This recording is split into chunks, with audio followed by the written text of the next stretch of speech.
afternoon, ladies and gentlemen, and welcome into Emerald Coast TV and emeraldcoasttv.com, and welcome into Raider Arena, the home of the Northwest Florida State College basketball program. My name is Rob Brown, alongside Jeff McDonald. We are set to bring you a doubleheader, men's and women's basketball. Here's from Niceville, Florida, as the Indians of Chipola College visit the Raiders of Northwest Florida State College. Both Northwest Florida State College teams are on top of the Panhandle Conference after a pair of victories in the last week. It's been a good week of basketball in Panhandle Conference play, and Jeff McDonald, our Raiders on top for both the men's and women's side, and looking to hold true with this matchup against Chipola this afternoon. Yeah, absolutely. It's looking like it's going to be a great contest though, Rob, with Chipola College coming in here at a 16-1 record, number 2 in the Panhandle Conference. As you and I talked last week, toughest conference in the country, and so don't want to take them lightly. I think we're in for a great ball game tonight, Rob. Absolutely. Northwest Florida State's women team, a 63-58 victory over Pensacola back on the 5th of January. A 75-67 victory over Gulf Coast in their last matchup. Now they return home for the next of a 6-game stretch here at Raider Arena. 6 home games in Panhandle Conference play on the year. This is the second of those, and it is a big one tonight. As of right now, Northwest Florida State College 16-0 overall on the women's side, keeps them atop the Panhandle Conference. Now this Chipola team, a little bit different than the team out of Pensacola that we saw last time we were here at home, Jeff McDonald. This team not quite as long, not quite as tall, not quite as big, but Chipola will shoot the lights out of the building. We were watching them in warm-ups beforehand, and they've got 3 or 4 girls that were just aces from behind the three-point line.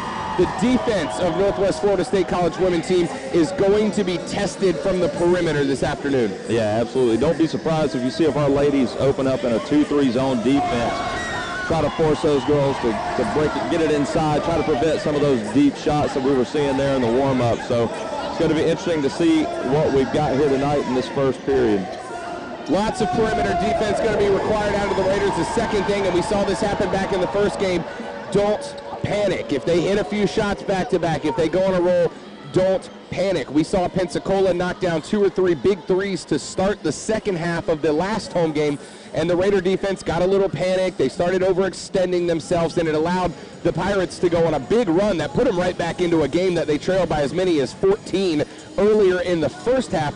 The Raiders cannot afford to do that tonight, as if you get behind this Chipola team and you panic, they will have even more opportunities to score from the perimeter.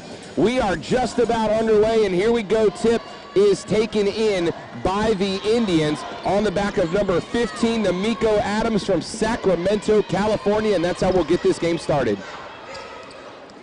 Jeff, a man-to-man defense to start this ball game out of the Lady Raiders. They did do a little man-to-man in that game against Pensacola State, but it came late in the second half. They opened up the first half in a 1-3-1, switched it to a 2-3 before ultimately going man-to-man, and there's an offensive foul called. Good charge taken there to the ground goes out with Tracy. She looks like she took one right off the face. It was Cortasia Sanders, the sophomore forward for the Indians, that the charge was called against. It was Awa Tracy from Toulouse, France, the 6'2 sophomore who took the charge, and taking that charge into the basket, a lost art in basketball, Jeff McDonald. Yeah, just like we've been talking, man.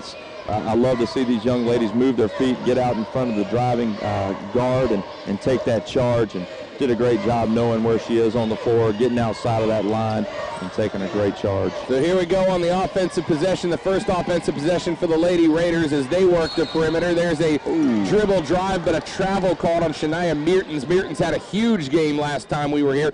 18 points, a handful of steals, assists, and rebounds to go with it. Not a great start this evening, one possession in. You'll see that travel call so many times in the game today on every level.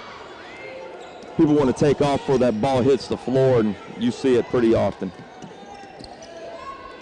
The Indians working the ball around the top of the arc over to the flip side. There's the first three-point effort. It is just long for Cortasia Sanders. Rebound gathered in. Here comes Shania Meertens. She kicks it ahead to the corner to Leandra Ishii. Inside, and Jayden McCoy with the easy layup. Great distribution to the interior from Leandra Ishii, and Jaden McCoy finds glass. Yes, great job, great pass. Great job by her sealing off the defender, creating a great opportunity for that lob pass wide open under the basket. Wide open three-pointer is just long for number 2. That's Jamie Ward for the Pirates. Three-pointer from the other corner is good. Cortasia Sanders knocks down. It's going to be counted a long two-pointer, however, so we're knotted up at 2 apiece. Just so far from what we're seeing from the Indians, Rob, man, they've made that one shot from deep, but pretty shot, great rotation. I like what I'm seeing. Beautiful inside pass there from Georgia Gale to find a cutting Shania Mertens. Nice interior pass. That is back-to-back possessions where the Raiders have gone to the interior, and it's worked out. Dribble drive and layup there for number 4, Cortasia Sanders, responsible for our 4 Chipola points so far. Yeah, got to do a better job of the help side defense, getting over, stopping the driver to the basket. Lady Raiders set back up. This is Georgia Gale working the ball, a starter this evening. Here goes Mertens. She's going to pull back and hand it back out to Gale. Gale with the free throw line jumper. It's good. Count it. That's a pair for Georgia Gale. Yeah, it looks like they're almost up front. A little two-man weave at the top and rubbing off the screen. Great shot. Georgia Gale is one of the young ladies who had a little international flavor to this Lady Raiders team. She hails from Yorkshire, Great Britain. She joins Awa Tracy from Toulouse, France. You've got Anastasia Zakharova from Moscow, Russia. Gabriela Sales from Sao Paulo, Brazil. All adding some international flair to this Lady Raider basketball team. Yeah, I love it. We're getting young ladies from all over the world.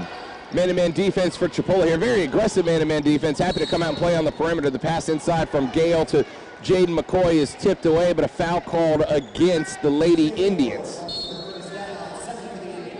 That one's going to go against Sanders, her first on the night, second on the team. Yeah, Rob, keep an eye on Jaden McCoy down there in the post. She does such a great job with body position and her post moves, getting herself set up for easy passes. Foul called against Awa Tracy. She had a good look and an outstanding pass from underneath the basket on the inbound. Tracy went up left-handed, got fouled, could not connect, but kind of a leaning fadeaway almost layup. She gets connected with on the wrist and heads to the line to shoot a pair. Absolutely, but like I was saying with Jaden McCoy, just keep an eye on her and watch how she creates great passing lanes for the guards to get her the ball down in the post. Tracy knocks down the first of a pair, gives a 3-point lead to the Lady Raiders. 7-4, 7:07 showing in the first quarter of play. Keep in mind, Lady college basketball, women's college basketball does play quarters as opposed to 2 20-minute halves like the men's do, which is why you'll see so little time on the clock so early in the game.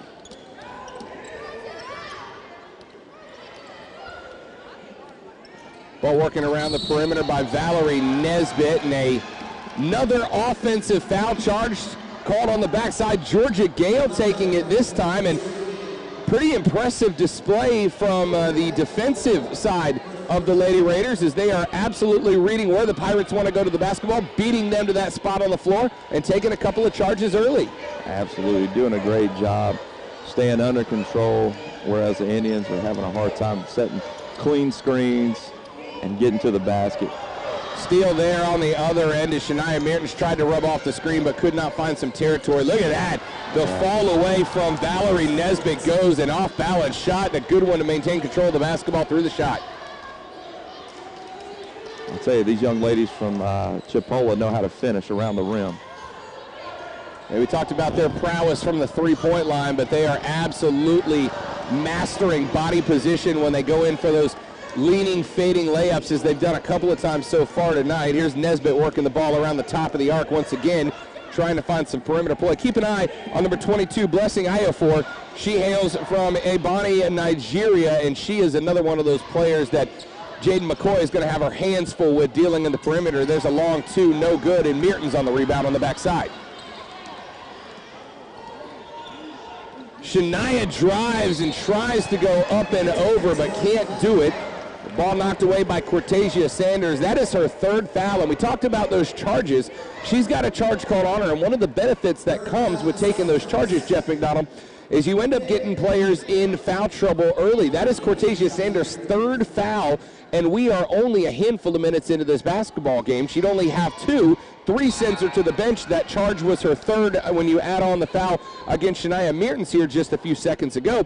You get some of the better players in foul trouble by giving them some charges early, can change the tempo of the game. Yeah, not only that, but it begins to rest in the back of the mind of the guards, or when they're taking it to the basket, they're concerned about it, and it's going to affect the way they're playing the game. Mertens knocks down her second free throw. She is 1 for 1 for 2 from the line. Gives her team a 3-point lead with 5:39 here in the first period of action. Nesbitt drives, goes up and under, and the foul's going to be called there. It looks like it's Leandra Ichi, who's not happy with the call, but again, we talked about that body positioning of some of these Chipola guards as they drive to the rack, and you got a great example of that there as Nesbitt goes up and under and is able to force Ichi to bring that hand down towards the basketball, draws the foul. Good play. Yeah, this Nesbitt-Ichi matchup tonight, Rob, is going to be something to watch. 2 aggressive guards, great ball handlers. It's going to be fun watching those 2 compete together tonight, or against one another tonight. Nesbitt drops the first of a couple from the charity stripe. Team within 2 now, 5:34 on the clock. Shot is up off the front of the iron. Jaden McCoy grabs the rebound, and we'll head back the other way behind Georgia Gale's leadership. Gale with the interior pass to Awa Tracy. Tracy's going to find Jaden McCoy. McCoy for the jumper, can't get it back iron. Good distribution there from Awa Tracy. She realized she was getting double teamed on the block, found the open Jaden McCoy at the free throw line and got her the ball on a nice little reverse bounce pass. You know, Jaden missed that shot, but down here on the other end with the defensive rebound, just watch her. She's fundamentally one of the best players on the floor. Love watching her.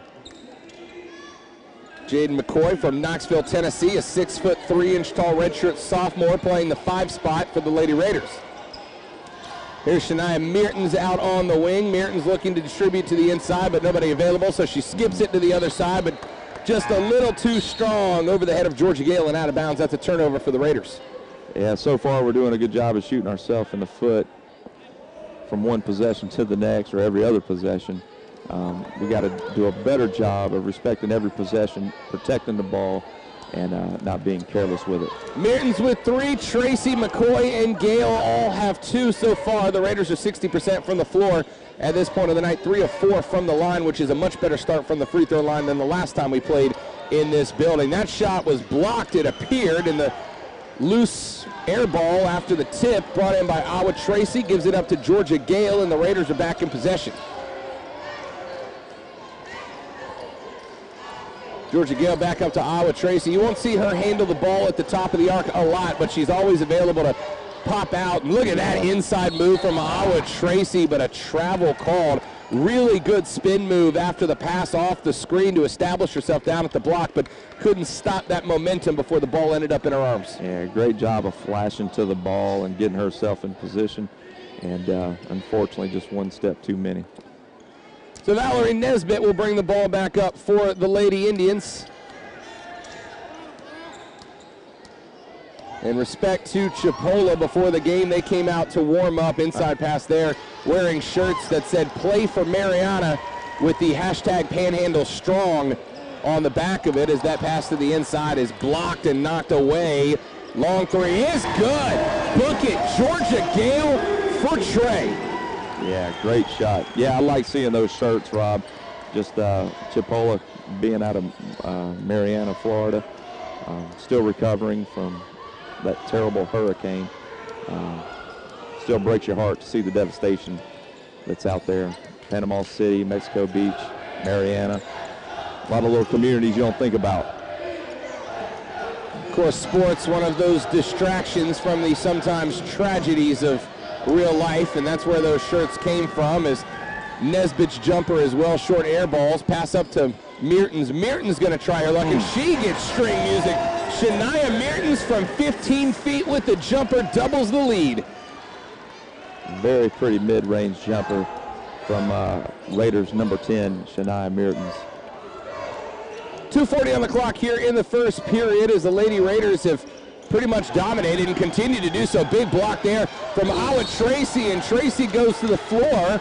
A foul's going to be called against Chipola. That's number 41, Ariel Cummings. A 6'3" sophomore from Toledo, Ohio.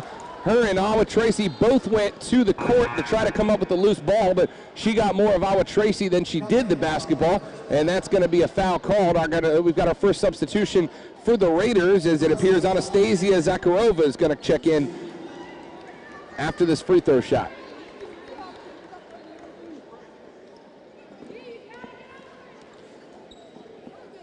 Yeah, Awa Tracy, I would certify as our garbage woman of this squad. Just does a great job of scrapping, taking charges, getting loose balls, rebounds, and right there you see her just diving on the floor for the loose ball.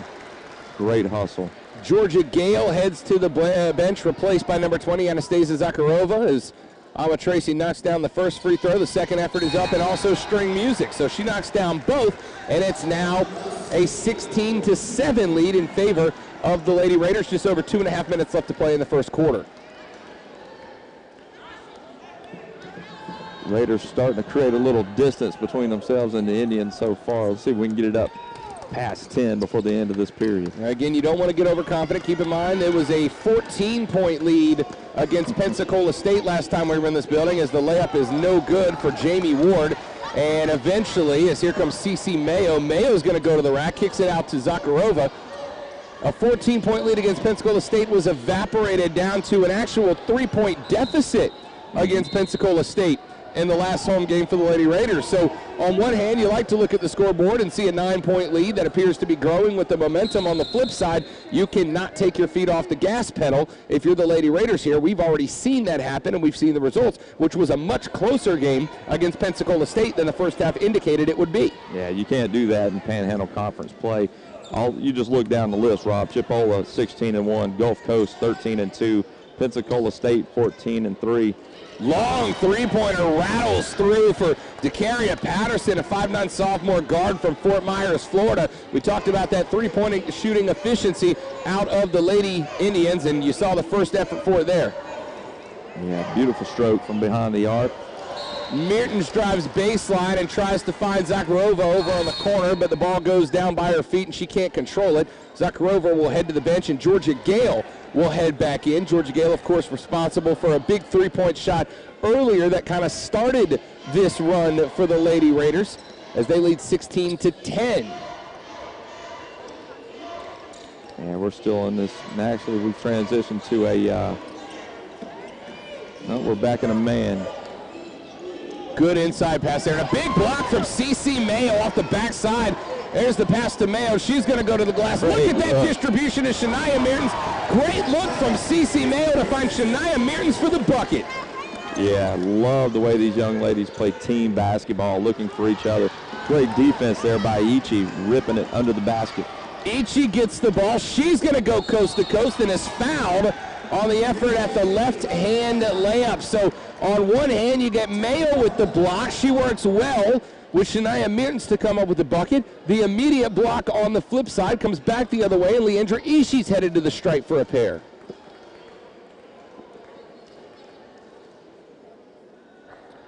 First free throw effort is up and good. Substitution is after for the shooter. It's going to Gabriela Sales will check in and replace Leandra Ishii after this free throw if it's good.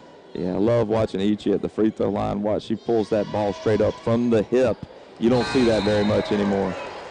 And a ton of arc on that shot as well. If it's either going in or it's coming off hard, but she puts it through more than she doesn't.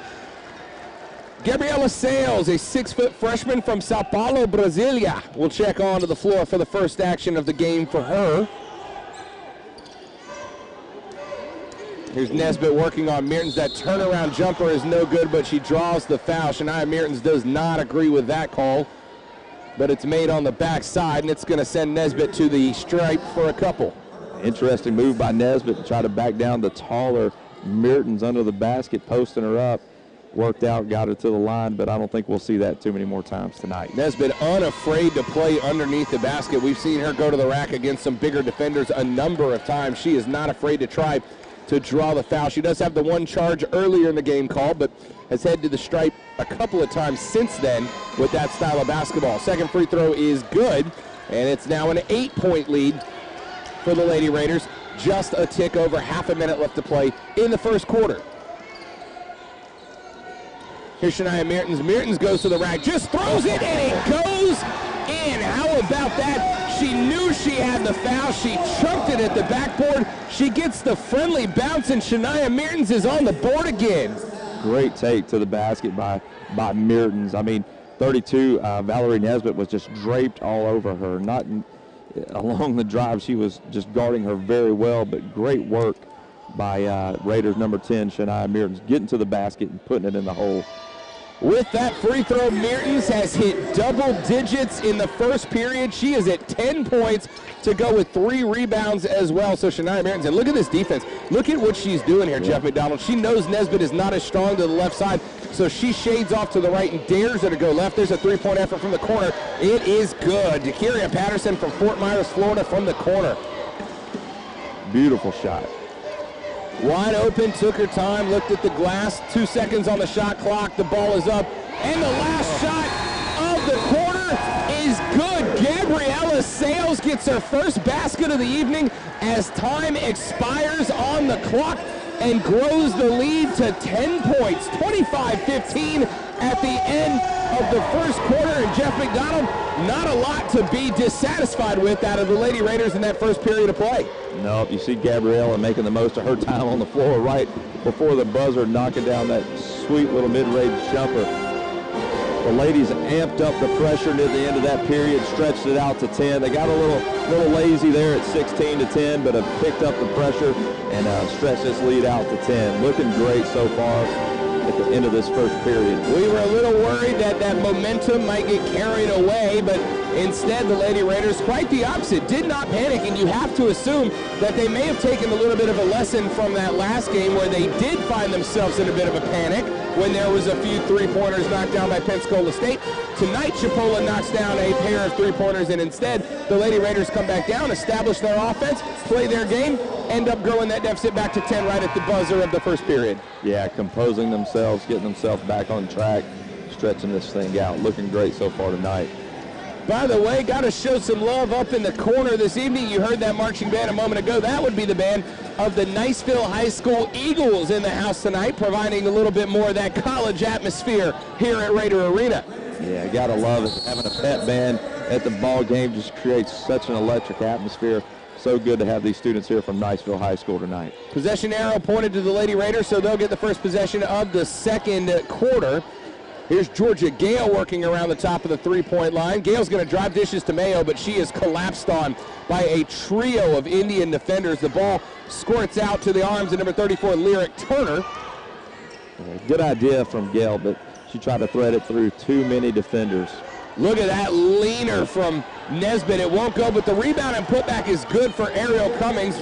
Keep an eye on her. She versus Jaden McCoy is going to be a battle in the paint this evening. And that one just fell right into her lap. CeCe Mayo at the top of the arc. She's going to go inside to McCoy, and the ball knocked away by Cummings. We're back the other way. The drive and the right-handed scoop layup won't go by Lyric Turner. Just a little bit out of control, and we've got a out-of-bounds call on Ariel Cummings. His right foot was over the baseline. That was a bit of an out-of-control effort there for the scoop left-hand layup from number 34, Lyric Turner, but they end up with the basketball underneath the rack. Yeah, Rob, you saw in that last offensive possession for the Raiders, they do tend to get a little impatient when the lane is not there. You just got to kick it back out, reverse the ball, and gather yourself and look back inside once again. Create better passing lanes to get it into the paint. The Raiders have been looking to that interior possession all night long, and they have forced it a couple of times as we have a substitution on the floor for the Lady Indians. On comes number 22, Blessing Iofor. She's going to replace Ariel Cummings at the 5 spot. Mental mistake on the other side of the floor as the 5-second rule is called, and it's a turnover to the Raiders. So now we've got Awa Tracy. Georgia Gale at the top of the key. Gale's going to drive to the left-hand side, looking to go baseline, but a foul called, and it's going to be an offensive foul called against Georgia Gale. Not pleased with the call, but good defensive effort there by number 34, Lyric Turner, to create the turnover. Actually, Rob, they didn't call that one a foul. It looks like she just dribbled out of bounds. Oh, did she step out of bounds? Okay, I've got we've got the gate down here, so the 1% section of the floor that I could not directly see was where that took place. Thank you for the correction. I got your back, Rob.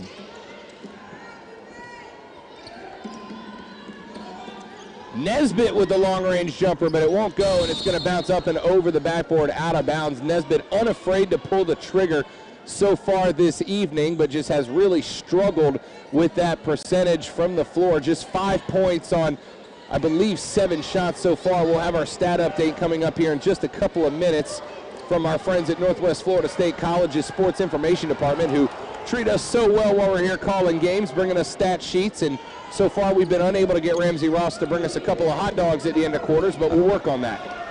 All we're asking for is a Diet Coke, hot dog, and some popcorn. And for Tommy Brissell to bring us over a stat sheet, Rob Brown. Are we asking too much? I don't think so. 7:54 on the clock here as the Lady Indians work the basketball around the perimeter. And here's Nesbitt again. Nesbitt's going to go up for that shot, and it gets knocked away. Jump ball called. Possession arrow will stay with the Indians, but good defense there from a pair of Indian defenders. Looked like Galen Mertens underneath, who recognized that Nesbitt was ready to pull the trigger from the free throw line, were able to get their hand up on the basketball. Yeah, interesting call there, though. It didn't appear to me what we would call a jump ball. Seems like they would just let that one play through.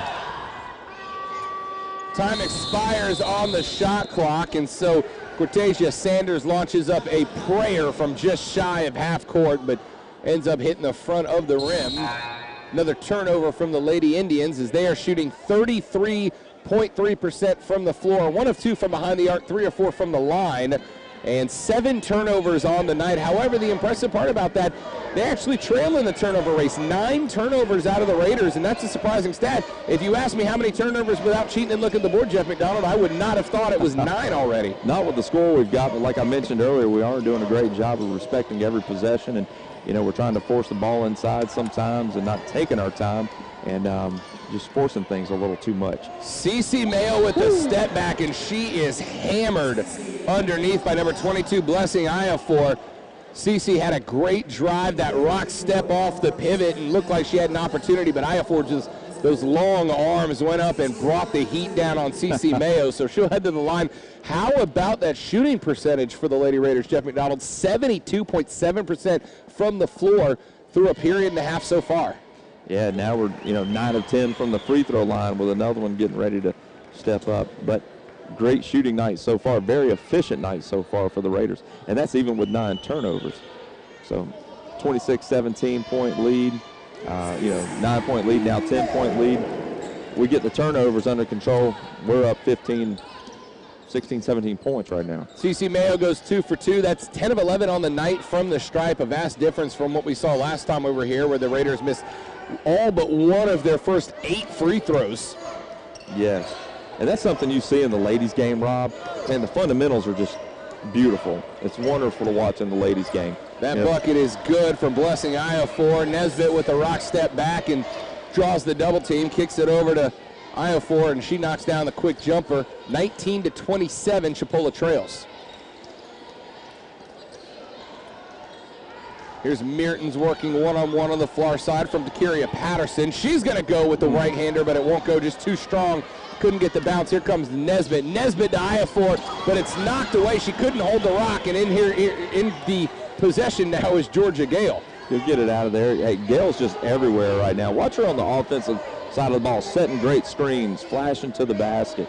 Just really, she's not playing the guard position right now, but she is looking like the general on the floor for the Raiders. Travel called against Awa Tracy there. Good dribble drive from Leandra East. She kicks it back out to Tracy. Tracy looked like she was going to spot up the 3, but recognized not her strong suit, so she goes to drive to the basket, but got just one step ahead of herself. Yeah. Nesbitt calling plays from the top of the three-point line. She'll look over to Dakeria Patterson. Cece Mayo is going to go to the floor on the other side, and a turnover there called. I thought we were going to end up with a foul called against number 12, Ana Carolina Bernardo, another Brazilian in this game, a 5'11 freshman guard from Sao Paulo. Yeah, I love Cece Mayo's energy, Rob. Man, diving on the floor for loose balls, getting some garbage rebounds. Just love her energy on the floor for the Raiders. You don't see our young ladies stand around on the offensive side, defensive side. Great job on help defense. We're playing excellent defense right now. Watch us on the offensive side of the ball, constantly moving without the ball, setting back screens, flashing to the basket. Just excellent, well-coached team here with the Lady Raiders. This is a team, we talked about it last game, and I suspect it won't be the last time we talk about it, a team that does not lack for hustle. If there's a loose ball, you will see black shirts going for it, going to the ground for it.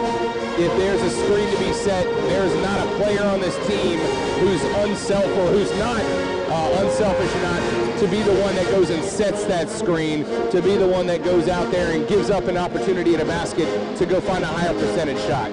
Yeah, absolutely. Turnovers aside, they're really doing a great job of taking care of the ball. In terms of, sorry, I can't hear myself right now. We got the Niceville Eagles band getting their groove on here tonight, and I'll just pick up on that later. You heard the ESPN Top 10 theme by the Niceville Eagle Marching Band there, and we've had a handful of plays that would certainly qualify for the top 10 plays of this game already. That jumper at the buzzer is good. Book it. A three-point effort there from Lyric Turner, who just drills that three-pointer as the shot clock expired. Yeah, right off the handoff, leaning to the left, knocks it down.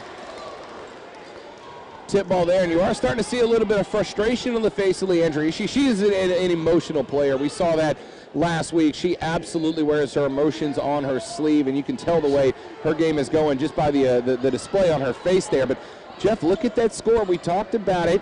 Shots start falling for the Lady Pirates, and now all of a sudden that lead that was 10 points earlier is now diminished down to just a 5-point lead, and the momentum seems to be slightly tilted back towards the Lady Indians. This is what we were talking about. This is the time where the Lady Raiders have got to settle down and get back into sorts, get back into play in your game.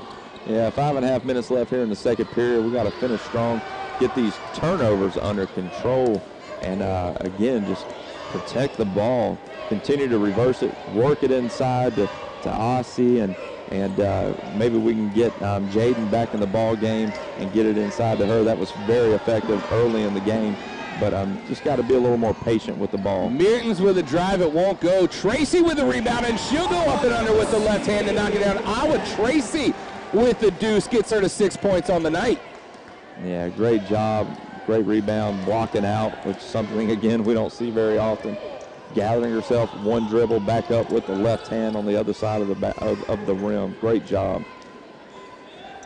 Drive scooping layup there from Namiko Adams, won't go. Cece Mayo with the ball. Look at that pass to the basket. It won't go, but there's Cece Mayo for the rebound. The layup effort from Shania Mertens too strong, but Mayo follows the shot to the rim and ends up with the offensive rebound and another putback. 4 for Mayo and 3 rebounds to boot.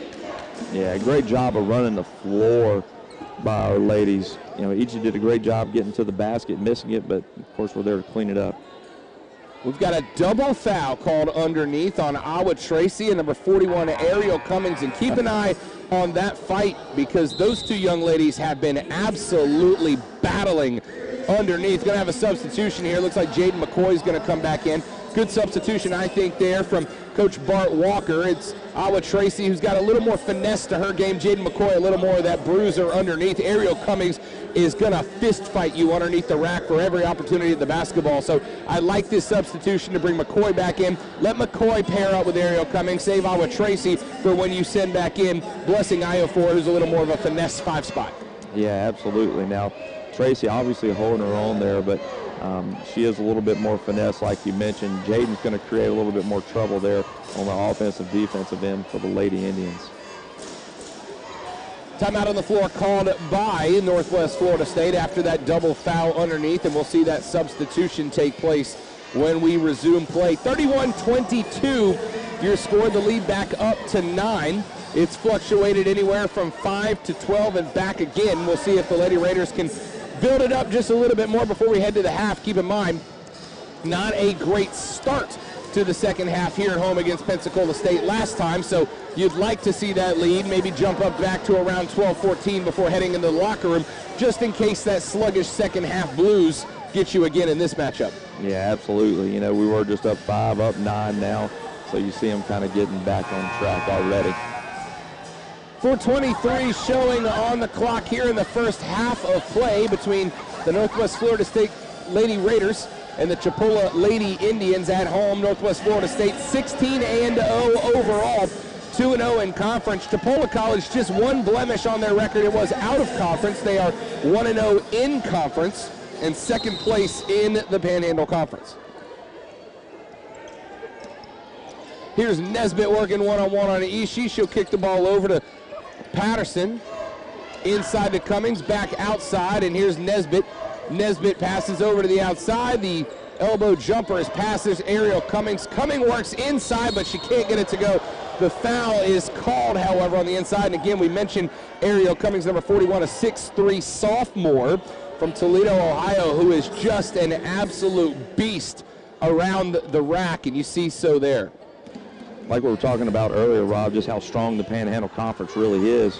You know, we got Northwest Florida. Our ladies are coming in here ranked number 1. And you look down the list, we've got Chipola, who's number 2 currently in our conference, ranked number 10 in the country. Then you drop down there, you got Tallahassee, number 8, Gulf Coast State, number 7. Tough conference. Every week we're playing the top talent in the country in ladies junior college basketball.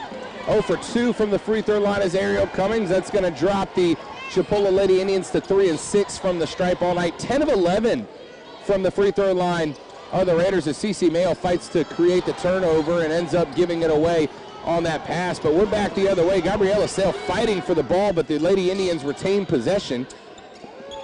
Back out to Adams. Adams back up to Nesbitt, and she'll reset the offense after a bit of a hectic possession to start.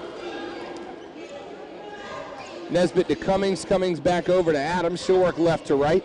There's a pass to the free throw line. Back out to Cummings, and we'll reset with D'Amica Adams. The shot is up and no good, and it's a scrap. Nesbitt comes up with the rebound there. The point guard getting in and getting her hands dirty as she goes up, and the foul's going to be called from behind on Gabriella Sales. And she got a little bit of the arm of Nesbitt shooting that free throw line. We talked about Nesbitt, and I'm going to give her a lot of credit, Valerie Nesbitt, a 5'6" sophomore from the Bahamas. Valerie Nesbitt has been unafraid to go in there and scrap with the big men underneath the rack. She is playing tough, hard-nosed basketball. Maybe not the smartest possessions a number of times, but just tenacious when she has an opportunity and sees any sunshine between her and the glass. Yeah, she's doing a great job of getting to the hole, drawing the foul. You look up, she's got 6 points so far, leading who we have currently on the floor right now for the Indians. So she's doing a great job getting to the hole, drawing the foul. She's made, I think, 1 or 2 tough layups, so great night so far for Nesbitt. Back to the starting lineup as Mertens works to the left, cuts back over to the right. She's going to kick into the corner. CC Mayo for the 3. The arc on that shot, but just over the top of the rim, and it's going to head back the other way. 2:55 showing on the clock. Here come the Chipola Lady Indians. That's Jamie Ward working with the basketball. Back over to Valerie Nesbitt.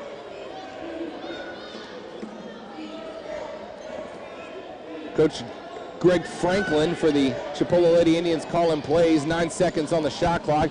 Nesbitt's going to go to the rack and put it up between the 2 tallest defenders on the floor.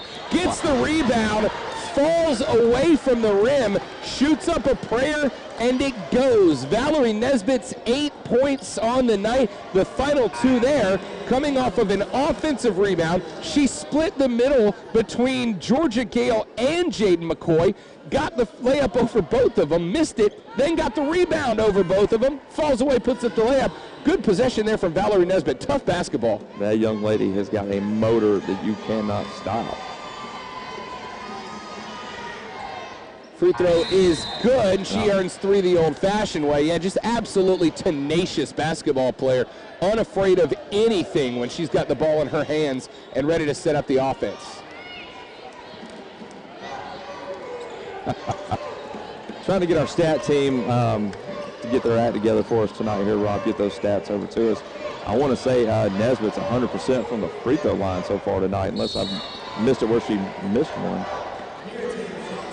2:17 on the clock. Shania Mertens was working against a double team there. Ended up finding some space on the right-hand side. Drives to the rack and gets fouled in the effort. So she'll head to the stripe. 5-point lead now for the Lady Raiders. You know, I tease a lot, Rob, but we really are surrounded by some amazing folks here at Northwest Florida State College. Cannot brag on them enough. No, without a doubt. We've talked about this a number of times over the past couple of years, Jeff. This place has become a bastion of basketball. The Florida Panhandle has been football country as long as I've known it, but over the past handful of years, and I think it predominantly comes on the back of Ramsey Ross and former athletic director Mickey England, who was just a fantastic guy, hands it over to Ramsey, who's done a great job. They have turned this place into, I think, a wonder of basketball in the Florida Panhandle, and I think you've seen a lot of other areas benefit from that. A lot of these teams in the Panhandle Conference have really elevated their game to try to match Northwest Florida State as Nesbitt goes up and can't get the running layup to go.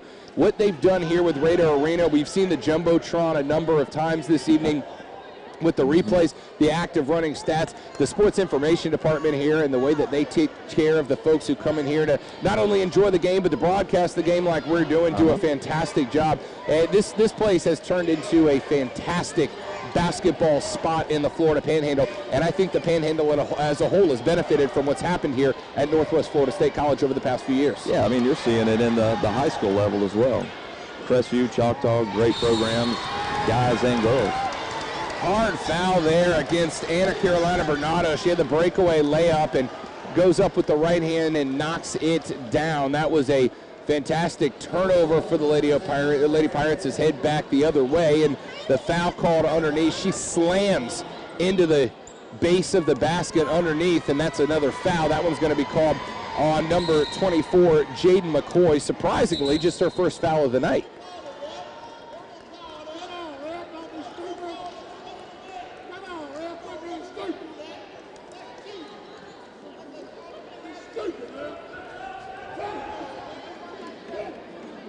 Fans not thoroughly pleased with the efforts of the referees over the past few minutes. I've got to say, I think we've been fortunate. A big turnover there. Shania Mertens had Cece Mayo and Georgia Gale on the corner. Neither one of them was looking. And Jeff, here's that frustration we were talking about. Now Gale and Mayo are yelling at each other. Mertens is rolling her eyes as she turns around. And look at that scoreboard at the same time that the frustration starts to show. Lead down to 3, and the Raiders in a bit of a panic here. Yeah, you've really seen the hustle of Nesbitt on the offensive and defensive side of the ball going a long way to help create this problem for the Raiders.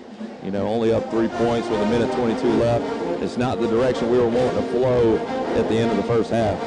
No, not at all. You wanted to see the lead grow. Instead, it's going the opposite way, down to just 3 points with $1:22 left to play here in the first half. And again, it's just frustration on the face of this team. I will say, if you asked me to critique this team in any way, shape, or form, the one critique I would have, they are a very emotional team.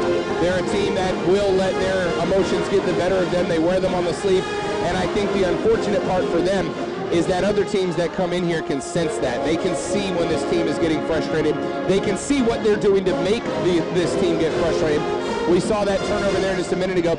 Mertens had not one but 2 players, Mayo and Georgia Gale, both open in the corner. Neither one of them was even looking at the basketball. The pass goes out of bounds. And what I noticed, Jeff, was that the entire bench for the Pirates, or for the Indians, excuse me, all stood up, all clapping, all yelling, all into this game. That's the type of unity that you need when you're having these moments where the game balance is swinging back and forth. Yeah, absolutely. You know, when you've got this momentum going, of course you're going to see that, but these young ladies from Chipola have not given up yet tonight. 17 rebounds altogether so far for the Lady Raiders, 10 for the Lady Indians. You know, the number that continues to stand out to me are the turnovers. 13 turnovers for the Lady Raiders in this first half of play, 8 for Chipola. Here's Nesbitt at the top of the key working against Mertens. Nice screen there. She's going to kick it back over as the ball makes its way around the arc. 8 seconds on the shot clock. Nesbitt's going to drive again and ends up with a turnover there. He's Cece Mayo working 1-on-2, so she'll pull back out. Finds Georgia Gale on the reverse side of the floor. Gale looking inside. There's to Mayo. Mayo working 1-on-1 at the elbow. Nice pass to Tracy underneath. Tracy with a turnaround jumper, but it won't go. Back iron, and it's rebounded, taken in by Blessing Ayafor for the Lady Indians. Yeah, I'd like to see Tracy or Ossie go ahead and just put that young lady on her back, get her down under the basket, put it up. Let's either get a bucket or draw a foul and get ourselves back up into this game. We're still up, but we need a good possession on the offensive end to kind of turn 26 things around. seconds on the clock, 10 on the shot clock as the layup is no good. Shania Mearns has the ball, shot clock turned off for the end of the quarter. Here's Georgia Gale. Gale's going to drive to the rack, pulls it over to Mayo. Mayo with the leaner. She kisses the glass and it's in. Lead up to 5. 10 seconds left on the clock for the Lady Indians. Here comes Nesbitt holding for the last shot. Works left to right. Dribble drive to the baseline, runs it in, can't get it to go. Number 15, D'Amico Adams, tries for the runner, but just too strong. However, the foul call on the floor. That call is going to go against, I believe, Gabriella Sales. Yeah, it's going to be Sales' second of the half. Free throw is no good. Short irons the front, does D'Amico Adams with 0.6 seconds left. So this basket will likely be the conclusion of the half. It's no good. Mayo thought about launching the full-court Drew Brees rocket, but thinks the better of it. And that's going to conclude the first half of play. 33-28 after the first half in the books. Not a terrible first half for the Lady Raiders. Not a great finish to the second half, however, as the Lady Indians, who trailed by as many as 12 at one point, were able to tip away at that lead. They bring it back to win 5 at one point just a few minutes ago. It was within 3. It was 10 at the end of the first quarter, and now we find ourselves back down to 5. 10 points for Shania Mearns so far on the day, who has played very well. But you mentioned it, Jeff, the turnover battle has been the difference here. Despite all feelings to the contrary to start the half, 13 turnovers in the first half for the Lady Raiders. And again, if you asked me to tell you how many turnovers without looking at the scoreboard, 13 is not the answer I would have given you. No, absolutely. And if you look at the stat sheet here, first quarter, first period, we scored 25 points. Second period, we wind up with 8. Great job, Tommy Purcell. Thank you for the stat sheet, sir. So you can tell it's a tale of two periods for us so far. Came out hot, doing a great job, respecting the possession, had some turnovers, but in that second period, just couldn't drop it into the bucket in that second period. 8 points, struggled. Shania Mearns leads all scorers with 10 points on 4 of 7 from the floor, 2 of 5 from the line. 9 points for Valerie Nesbitt. She is 2 of 8 from the floor. And we mentioned Nesbitt, if she starts making these shots drop, this is a much different game. Nesbitt has been unafraid to go to the rack. She's done it repeatedly. She's had plenty of opportunities and plenty of looks at the glass, just has really kind of struggled to get the ball through the net. If her shots start falling at a higher percentage, Jeff McDonald, we're talking about a much different basketball game for the Lady Indians so far. Yeah, absolutely. She's doing a fantastic job of getting it to the basket.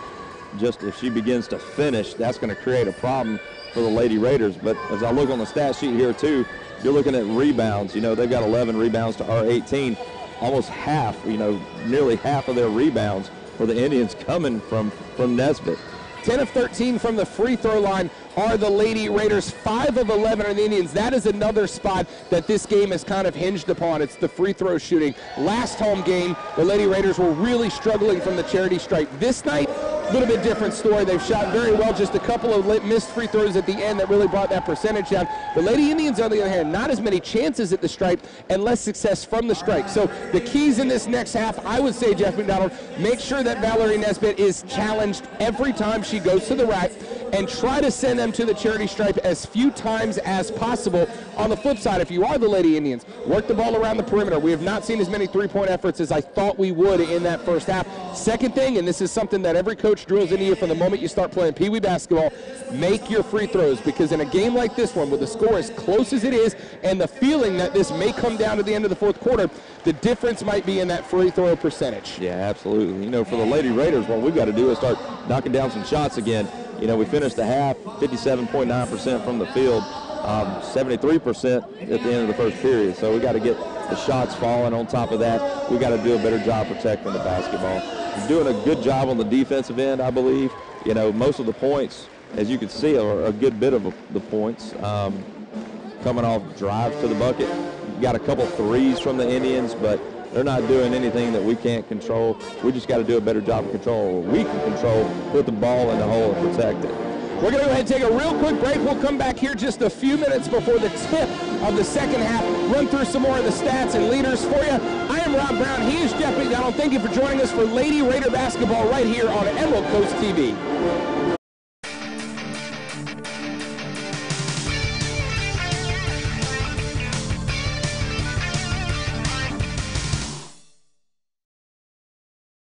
Did you know Northwest Florida State College waives all state, college, and course fees for all active duty military tuition assistance students? NWF is committed to serving our military. Visit nwfsc.edu or call 850-678-5111 to learn more. Register today to design your future at Northwest Florida State College.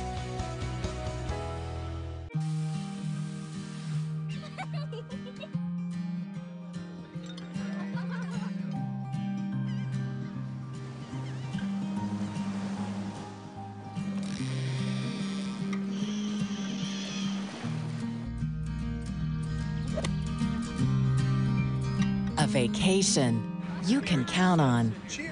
Destin, Fort Walton Beach, Okaloosa Island.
Visit emeraldcoastfl.com. This is where you live, learn, and play. Northwest Florida State College now offers a degree in hospitality and tourism, where you can train with a nationally recognized college in a globally recognized resort area. This is where you start building the foundation for your future. This is Northwest Florida, and the best is our standard. Visit bearaider.com to learn more. Did you know Northwest Florida State College waives all state, college, and course fees for all active duty military tuition assistance students? NWF is committed to serving our military. Visit NWFSC.edu or call 850-678-5111 to learn more. Register today to design your future at Northwest Florida State College.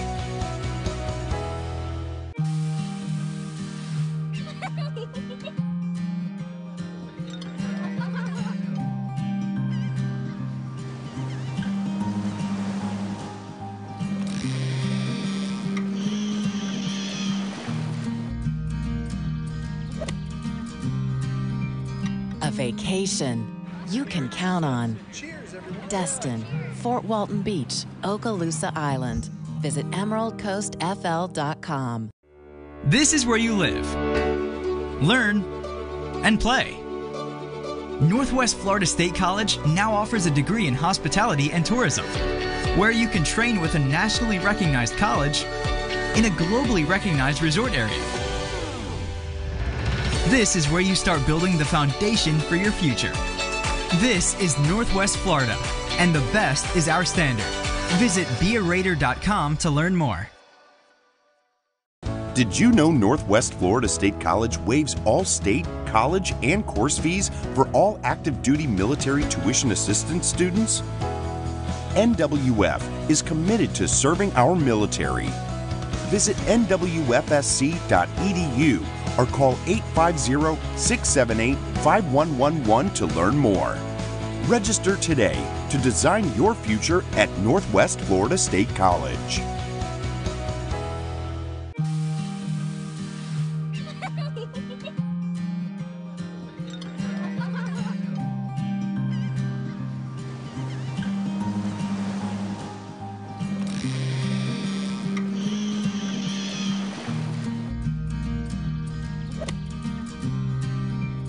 A vacation you can count on. Destin, Fort Walton Beach, Okaloosa Island. Visit emeraldcoastfl.com. This is where you live, learn, and play. Northwest Florida State College now offers a degree in hospitality and tourism, where you can train with a nationally recognized college in a globally recognized resort area. This is where you start building the foundation for your future. This is Northwest Florida, and the best is our standard. Visit bearaider.com to learn more. Did you know Northwest Florida State College waives all state, college, and course fees for all active duty military tuition assistance students? NWF is committed to serving our military. Visit NWFSC.edu or call 850-678-5111 to learn more.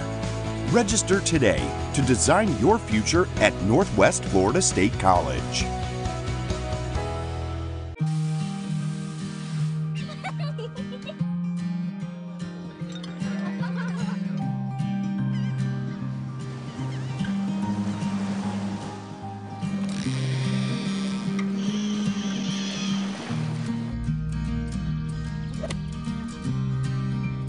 A vacation you can count on. Destin, Fort Walton Beach, Okaloosa Island. Visit emeraldcoastfl.com. This is where you live, learn, and play. Northwest Florida State College now offers a degree in hospitality and tourism, where you can train with a nationally recognized college in a globally recognized resort area. This is where you start building the foundation for your future. This is Northwest Florida, and the best is our standard. Visit bearaider.com to learn more. Did you know Northwest Florida State College waives all state, college, and course fees for all active duty military tuition assistance students? NWF is committed to serving our military. Visit nwfsc.edu or call 850-678-5111 to learn more. Register today to design your future at Northwest Florida State College.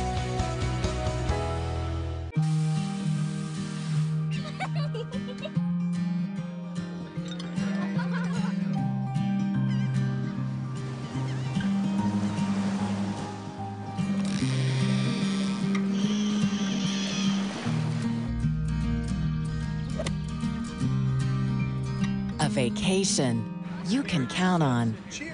Destin, Fort Walton Beach, Okaloosa Island. Visit emeraldcoastfl.com.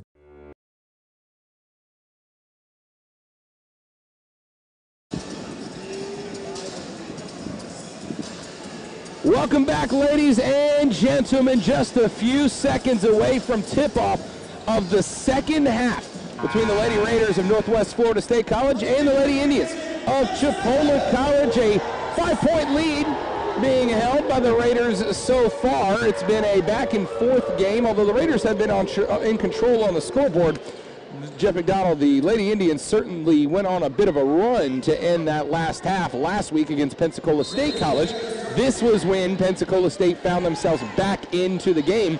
This is when the Raiders need to come back out and play their basketball game. Yeah, if the second half's anything like the first, you'll see us start out strong here to start off the second half. Jaden McCoy puts her shoulder down and goes to the rack. We've been waiting to see that out of her all night long. Yeah, best way to get yourself back in a groove is take it to the basket. She did just that. 5 points for Gale, a pair of rebounds, or for Georgia Gale, excuse me. I'm looking at Jaden McCoy. 4 points and a pair of rebounds for her. There's a shot blocked and a foul called. That's Valerie Nesbitt. We talked about her as one of the keys in the second half. You've got to prevent her from getting high percentage from the floor underneath the rack. She's not afraid to go. Pass underneath and swarmed by the Lady Raider defense, so reset the offense. There's Nesbitt, tries the long jumper, and Jeff, just frustrating there. Nesbitt had a look at a wide open three, instead takes one step forward and shoots a long two. That's one of those things that as a coach, it'll drive you crazy. All we can assume, Rob, is she knows her range, and if that step or two gets her closer for a better shot, then but yeah, she's done that a few times tonight. Nesbitt pass inside to Anna Carolina Bernardo. It won't go, and so here come the Lady Raiders again. Shania Meertens leads the charge. Meertens loses the dribble and pulls it back out. She'll work back to the right-hand side. Jaden McCoy's down low. Georgia Gale out with Tracy and Landra Ishii all on the floor. There's McCoy with a big rebound. The left hand off the glass. How about McCoy coming out and starting with the momentum? Yeah, I was just talking over halftime with Tommy Brissell, one of our stat guys over here, and just said that, you know, Jaden McCoy's got to get in the ball game and get control going in the second half, and she's doing it right now. You know, that first shot by Tracy, we can get that shot at any time. Continue to work it in, and if we don't have it, and as the shot clock wanes, then go ahead and take your fade away. But great job by McCoy. Long three put up there by Nesbitt. It won't go, and she is just struggling with her shooting so far tonight. Overall, so are the Chipola Lady Indians as a team, 32.3% from the floor after that missed shot. They are 60% from behind the arc, but 2 for 3 is not exactly going to change the game. Absolutely.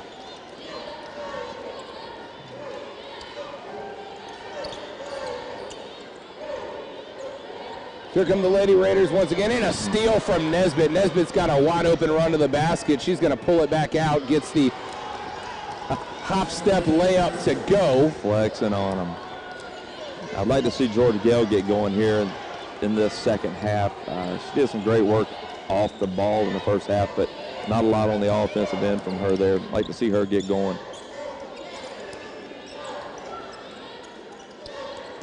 Meertens back up to Georgia Gale. Gale over to Leandra Ishii. Ishii back to Gale. Gale had a look at a three, decides to drive and just loses the handle on it. Kind of came off of the right hand as she was driving. I love the foul called underneath. I'm sorry, I thought it was a loss, but they're saying that Georgia Gale took a right hand to the face off of number 4, Cotasia Sanders. And so that's going to be Sanders' 4th foul of the afternoon. She's going to head to the bench after fouling Georgia Gale and giving the Lady Raiders a second opportunity with a full shot clock.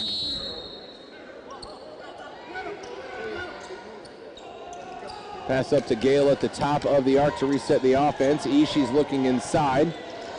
Awa Tracy and McCoy both in, so the Lady Raiders going with a bit of a bigger interior lineup here is Gale, McCoy, and Tracy, 3 of the bigger players. There's Tracy. She's going to spin move, kick it back over to the three-point line. Back inside to Tracy.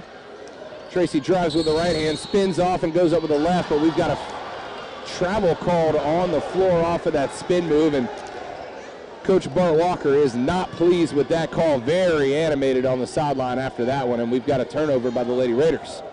Yeah, on that possession, I'm sitting there, and if you watch Jade McCoy, she had her lady, number 41, Ariel Cummings, pinned behind her, wide open under the basket. They got to do a better job looking inside, getting it to McCoy right now. She's hot. 7-point game, 6:55 showing on the clock here in the third quarter as the shot is up and rims in and out, no good, but the offensive rebound goes back to the Lady Indians, so they'll reset with a full shot clock. That jumper is no good. Rebound brought down by Mertens, and there's a battle under the basket. It's going to end up back with the team in black after a bit of a contest underneath the rack. Yeah, good job by Mertens being in a good position for the rebound. 4 rebounds for her so far tonight.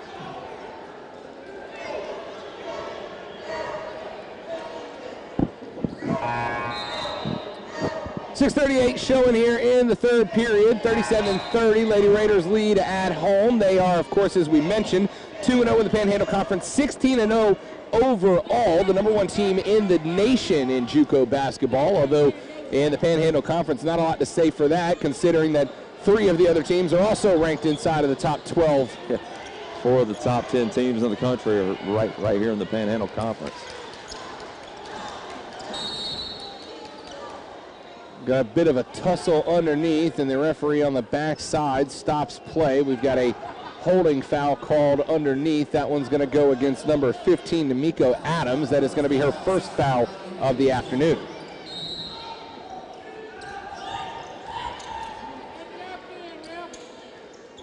Pass out to McCoy. McCoy able to hang on to a loose ball and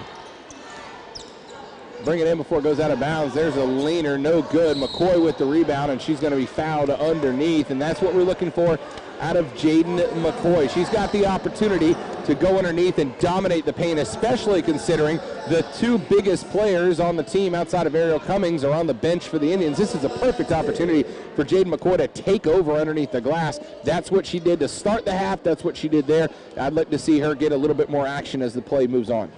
Yeah, she's doing a great job of, getting number 41 from the Indians, Ariel Cummings, pinned behind her. If you watched on that drive right there where Ichi's taking it to the basket, McCoy just does such a great job with her body. She pins her woman on her back, creating a lane for Ichi to drive. Just love the way she plays the game.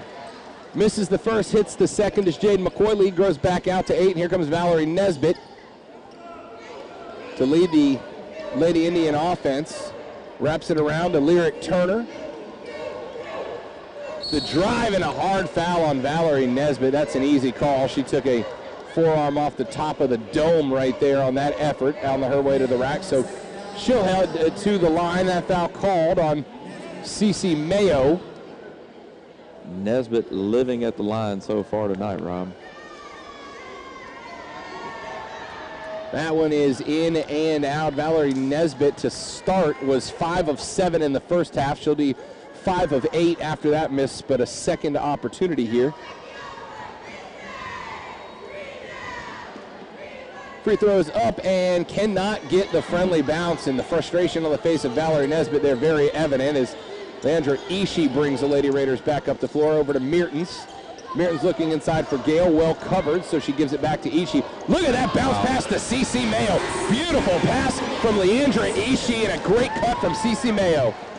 Great backdoor look. Again, Rob, like we keep talking about on this offensive end with this motion offense, nobody standing around, constantly setting screens, moving away from the ball, doing a great job of getting open.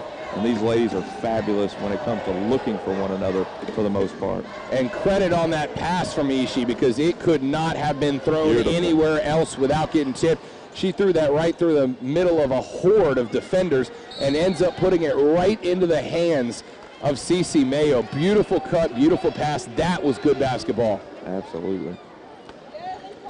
Lead back up to 10 now as Valerie Nesbitt could not get the layup to go. A quick pass up to Ishii. She decides to kick it over to Gale. Back up to Mayo. Mayo's going to drive. Tries to throw the pass, but it gets tipped by Ariel Cummings. And here come the Lady Pirates, or Lady Indians, excuse me, back the other way.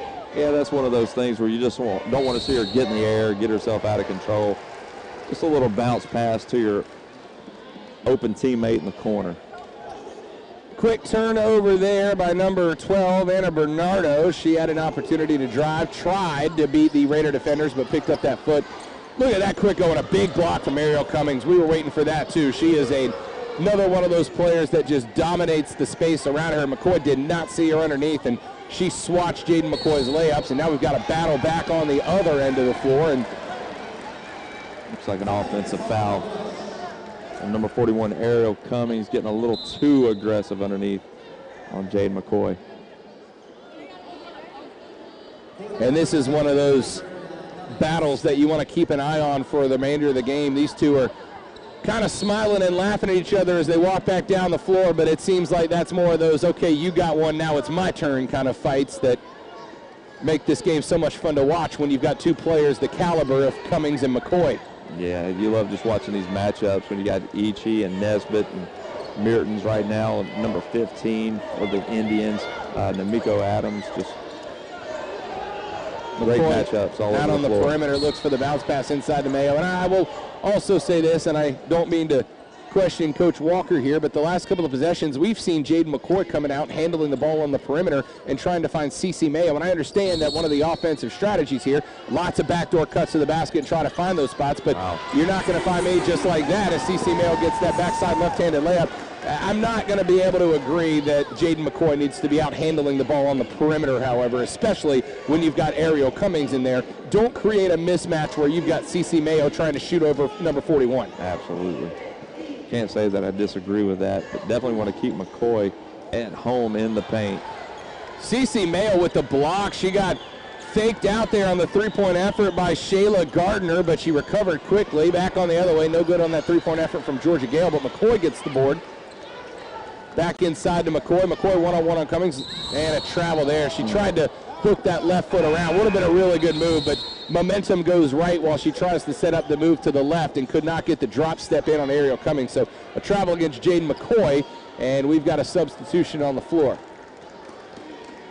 Alwa Tracy will step in to replace Jaden McCoy. She's going to head to the bench and get a breather. And how about that steal from Cece Mayo?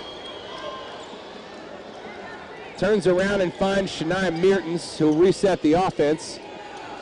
Good and pass. A beautiful pass to Alwa Tracy for the finish. Cece Mayo with the teardrop pass, and Tracy kisses the glass. Yeah, great job by Tracy with the defender in front of her, sealing her with the offhand, the left arm, getting that right hand up. Great pass, great finish. 14-point lead now for the Lady Raiders as Nesbitt goes in again off the glass, and she just can't get shots to fall tonight. It's a tough night shooting. Granted, many of the shots on the inside for her as the two-point effort from Ishii is way long, and it's going to be knocked out of bounds. It's going to go off of number 15, Namiko Adams, for the Lady Indians, so the ball will stay in possession of the Raiders. Yeah, that last shot a little strong from Ichi, but always somebody hustling to the basket for the offensive board for the Raiders. We mentioned Valerie Nesbitt at halftime, and her efforts in the second half have been just as tenacious as the effort in the first. The only problem, she just can't seem to get the shots to fall. Now, as we've talked about, she works hard to create those shots around the backboard. The problem is so many of them are then forced to be off balance. She's fading, she's leaning, she's twisting, she's turning, and it's kept that field goal percentage way down, just 2 of 8 from the floor, but she draws fouls. She's had a number of efforts, number of opportunities to go to the line. That's been her strategy all night. As we can get if Valerie Nesbitt can get the shots to fall, as she's now 3 of 14, but 5 of 9 from the line, If she starts getting those shots to fall, this is a different game. But so many of them, as we mentioned, just off-balance, twisty-turny shots, very low percentage shots from Valerie Nesbitt. Well, she's using all of her energy to get to the basket, and then when it's time to put it up, she's maybe a little gassed, maybe an off-balance shot, not putting it into the hole. So, yeah, I would like to see her maybe just kind of back off that a little bit, penetrate, look for the open teammate, drop it off, or maybe pull up short for a nice little short jumper. Thought we'd see more three-point shooting out of the Lady Indians. 3 of 5 from behind the arc, 1 of 4 from behind the arc for the Lady Indians. They're 16 of 29 from the floor. How about this percentage? 11 of 37 from the field for the Lady Indians, 29.7%. At one point, the Lady Raiders were shooting over 72%, only 55% from the floor for them so far since then. Yeah, fortunately, though, we've got more shots falling in this period with 11 points compared to 8 for the second period with 3 minutes left to go here. So appears that we're getting back on track. Discussion from the stripes right in front of Coach Bart Walker's bench, waiting to see what the official call is going to be from our referees. They walk over to tell Coach Greg Franklin what's happening as well. And I'll say this about Franklin. He has been one of the most animated basketball coaches I've seen in a long time. He has no problem running up and down the sideline, throwing the hands in the air, wears his emotions on his sleeve. But you can see the girls feed off of that. And that's one thing that I think you see in common between Coach Franklin and Coach Walker for the Lady Raiders. Their players feed off of their emotion. And unfortunately, that can be bad, too. We saw Coach Franklin a second ago kind of put his head down and start walking to his bench, which has been very subtle, but there's a quick steal. This will get them up on their feet as the layup is good off the steal from the Miko Adams. Yeah, you know, Rob, body language is a big thing you got to keep an eye on from every level. You want to keep the body language positive for the coaches and the players. So definitely they're going to feed off of his energy. Shania Mertens working one-on-one over to Georgia Gale on the defensive side for the Indians is number 32, Valerie Nesbitt, working on Georgia Gale. And, almost a steal there, but say she connected with the arm on the backside, did Valerie Nesbitt, so the foul called there against number 32. Possession arrow is pointed towards the Lady Indians if a jump ball comes into play.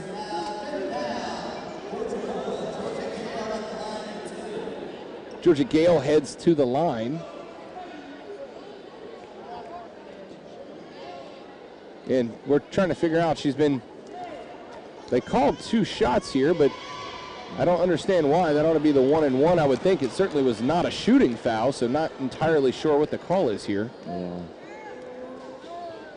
Misses the first one. Georgia Gale connects on the second one. And the lead back to 13. Just a tick under 2.5 to play in the third period. Here's Nesbitt leading the offense once again. She's going to work one-on-one on Ishii. Drives in that right-handed. There's what Valerie Nesbitt's been looking for all night, that right-hander. But the quick break the other way, and Shania Mertens is going to get the deuce, and she is pumped. Ready to go one-on-one with Nesbitt. Mertens on the fast break two-pointer. Well, if you notice on the offensive possession for the Indians, no one's in the paint. No one's under the basket. You got all 5 players out on the perimeter, and it's just turning into kind of a one-on-2, one-on-3 game for the Indians. Over to CeCe Mayo. Mayo with the underneath to Awa Tracy, but the block called. It's going to be a defensive block on Lyric Turner underneath the basket. She thought she had her feet set for a charge, but the block called, and CeCe Mayo is now going to get her opportunity to try to improve this free throw shooting percentage for the Raiders. Yeah, so down here with the Indians, I'm not really sure what they're trying to do other than create some one-on-one opportunities for Nesbitt to get it to the basket.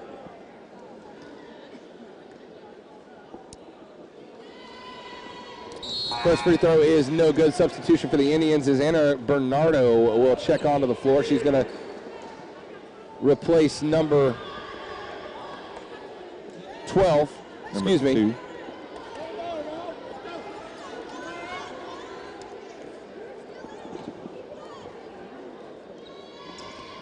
Second free throw is good for CeCe Mayo. She knocks that one through. Number 21, Dakiria Patterson, was the Indian subbed off just a moment ago. She's got the back of her jersey wrapped up, so the number on the back appeared to be a 2, and Jeff McDonald was very confused for just a moment as there's no number 2 on the roster. That bucket good for D'Amico Adams. It doesn't take much, Rob Brown. Look at the jumper there. Good defense from Shania Mertens. Not much more you can do about that when they're knocking down those high arcing shots like that. 12-point lead again for the Lady Raiders. Here's Ishii trying to set up some offense inside to Tracy, who finds herself outside the three-point line, and Tracy stepped on the sideline, and that's another turnover for the Raiders. They're 19th of the night. Yeah, just got to know where you're at on the floor, and then you get lazy on the defensive end. You let someone sneak behind the defense for an easy transition layup. Ana Bernardo, the 5'11 freshman from Sao Paulo, Brazil, with a quick layup there. Now it's back to a 10-point lead inside of 1 minute to play here in the fourth quarter. 54 seconds as Mertens looks over to Tracy. Tracy's trying to find Georgia Gale inside, does, but no room to shoot, so Gale will pull it back out the three-point line. Gale back inside to Tracy, and Tracy goes up. Great pass there, and a good finish from Awa Tracy. You see the Indians struggling with poor help side defense. They got to do something and help out underneath on those beautiful lob passes. Lyric Turner, the three-pointer. We talked about their three-point shooting in the warm-up period, and that brings it back to a single-digit lead off of that long three. I expect you'll see the Lady Indians start to pop a few more three-pointers in the very near future if that success stays with the three-point shooting percentage. Ishii over to Mayo at the three-point line. There's Georgia Gale. She can't get it to go. Long shot there. Shot clock is off, but inside of 3 seconds. Turnover from Gale. Gale tries to get it to Mayo. Mayo gets it up. Is it in time? No. Near side official says it was not off before the backboard illuminated, but it does not matter. It doesn't go, and that's how we'll end the third period. A 9-point lead with 10 minutes to play. The Pirates there had themselves a nice little run, knocked down a couple of threes, had the big corner three that brought it back down to a single-digit lead. And we talked about it, Jeff. We continue to talk about it. It almost sounds like we're at broken record status now. The emotions of the Raiders have been the #1 detriment so far. They get frustrated, they get out of sorts, they let the other team go on runs. It's what happened here. What was a lead that felt like it was threatening to go to 20, now back down to 9. Yeah, unfortunately, you see mental toughness being an issue that we're seeing here in the third period. They're at the end of the third period from the Lady Raiders. Great start to the half, but did not finish so strong to end the third period. Be interesting to see what the strategy is going to be for the Indians offense. You talked about it in that last few minutes of play. They kind of quit sending ladies down to the basket. Really were playing a three-point perimeter game. They were really trying to keep a number of players stationed outside the three-point line. Don't know if they were just trying to create higher percentage three-pointers by having that Raider defense stretched out or not, but not a lot of contesting the basket out of the Indians. Didn't really send a lot of ladies underneath the rack. We'll see if the Lady Raiders decide to switch to a smaller lineup to combat that. 18 of 32 from the floor is Northwest Florida State College. 16 of 43 goes to Chipola College.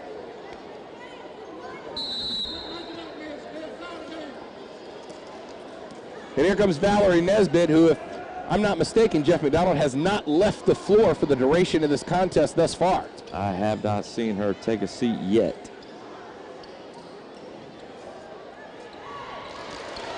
There's a jump shot. That one is good. Cuts the lead down to 7. Nesbitt leads all scorers for the Indians at 13. Shania Mertens on the floor has 12 for the Lady Raiders. Your leading scorer so far this evening as Mertens is working one-on-one against D'Amico Adams, and that pass is going to go out of bounds. Just found herself in a contested lane and could not get the ball to Cece Mayo. Rolls out of bounds, and the Indians now with a chance to shrink this lead back down to 5 or worse. Yeah, we're up to 20 turnovers now for the Lady Raiders. Once again, just got to be patient. You know, they're doing a great job of, moving without the ball, setting some screens. They just got to do a better job with the passes. You see some just careless passing going on that's helping with this 20 turnover number. Lyric Turner drives and finds Bernardo underneath, but Bernardo couldn't connect on the point-blank layup to the benefit of the Lady Raiders. We're back the other way. Mertens is looking to find Awa Tracy underneath, but Tracy can't create any distance, so Georgia Gale cuts through. Here's Mertens still working one-on-one. The runner, but a travel called. A travel called against Shania Mertens as she put her head down and went to the rack. Yeah, I'm not so sure about that one, Rob. Looked like 2 big steps to me.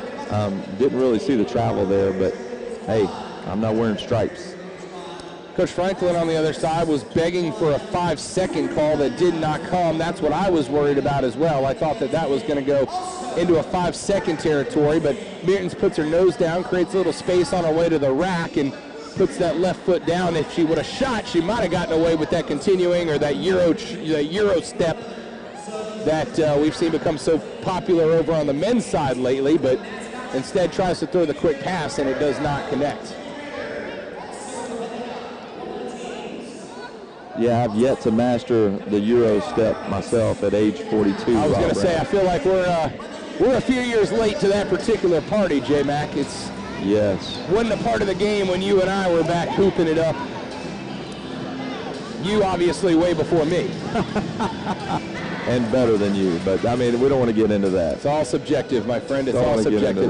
8:46 left to play in the game. The Raiders up 7 as we take a look at the stands here. A nearly full arena here at Raider Arena in Northwest Florida State College. And that's another thing. We've talked a number of times about how good this arena has been and how good Ramsey Ross and Mickey Inglett and the staff here at Northwest Florida State have done to grow this basketball culture. None of that would matter, however, if people didn't buy in. There's been plenty of stadiums that have been built that have been bastions to their sport, and then no fans show up, and all of a sudden it goes by the wayside. Raider fans have really started to buy into this basketball program. It doesn't help to have a national championship banner hanging up on the wall that's only a couple of years old. Yeah, we got a few of those. Look at the Ladians behind Valerie Nesbitt back the other way. There's Bernardo working left to right. Nesbitt's going to kick it out to the corner. Lyric Turner able to pop it back out. Three-point effort is up and no good. Short iron there from Shayla Gardner. And it's brought down by Awa Tracy over to CeCe Mayo, who resets the offense. Indians stepping up this defensive intensity, and this man, they are playing hard on the defensive end of the ball right now. Ball knocked out of the hands of Mertens there, so that's a turnover. Mayo on the hustle, the drive for Lyric Turner. Decides to kick it over, but the glass kiss is no good for Namiko Adams, and as of right now, as of the last 10 minutes, the Indians are their own worst enemy. That's about the third short-range layup that's been missed by the Chipola Lady Indians. Would have them in this game. Yeah, that field goal percentage now at 36.2% with that last miss. So here's Georgia Gale over to CeCe Mayo, inside to Tracy. Look at that little juke from Awa Tracy. She got number 20, Shayla Gardner, up in the air and just went under and around her for the deuce. You watch Tracy rob direct traffic, letting the guard know, hey, flash it back up top. I've got position, and then they do a great job of recognizing that, getting her the pass right where she wants it, and into the bucket. Gardner over to Turner. Turner skips it around to Adams. Adams back into the corner for Nesbitt. Nesbitt's working against Merton. She skips it over, and it's taken away by CeCe Mayo. A turnover machine over to Leandra Ishii, and the layup is called off. We've got a foul called on the floor before the layup was attempted. CeCe Mayo is down on the floor, slow to get up. Awa Tracy does help her up, and this one's going to be called on the backside. Yeah, it's like a block there on the Indians. You got to give the young lady some room to come down. That's the issue there. That's why we get the block call rather than the charge. Call me old-fashioned, Jeff McDonald, and certainly don't want to speak for the away team here, but I think CeCe Mayo may have gotten away on one right there as the whistle goes back the other way. So that's another turnover. Will go the other way. I thought Mayo may have committed a charge there, but the block called against Chipola unfortunately does not matter for the Raiders as they end up committing the turnover on the next possession. So here's Nesbitt leading the Indians back into battle.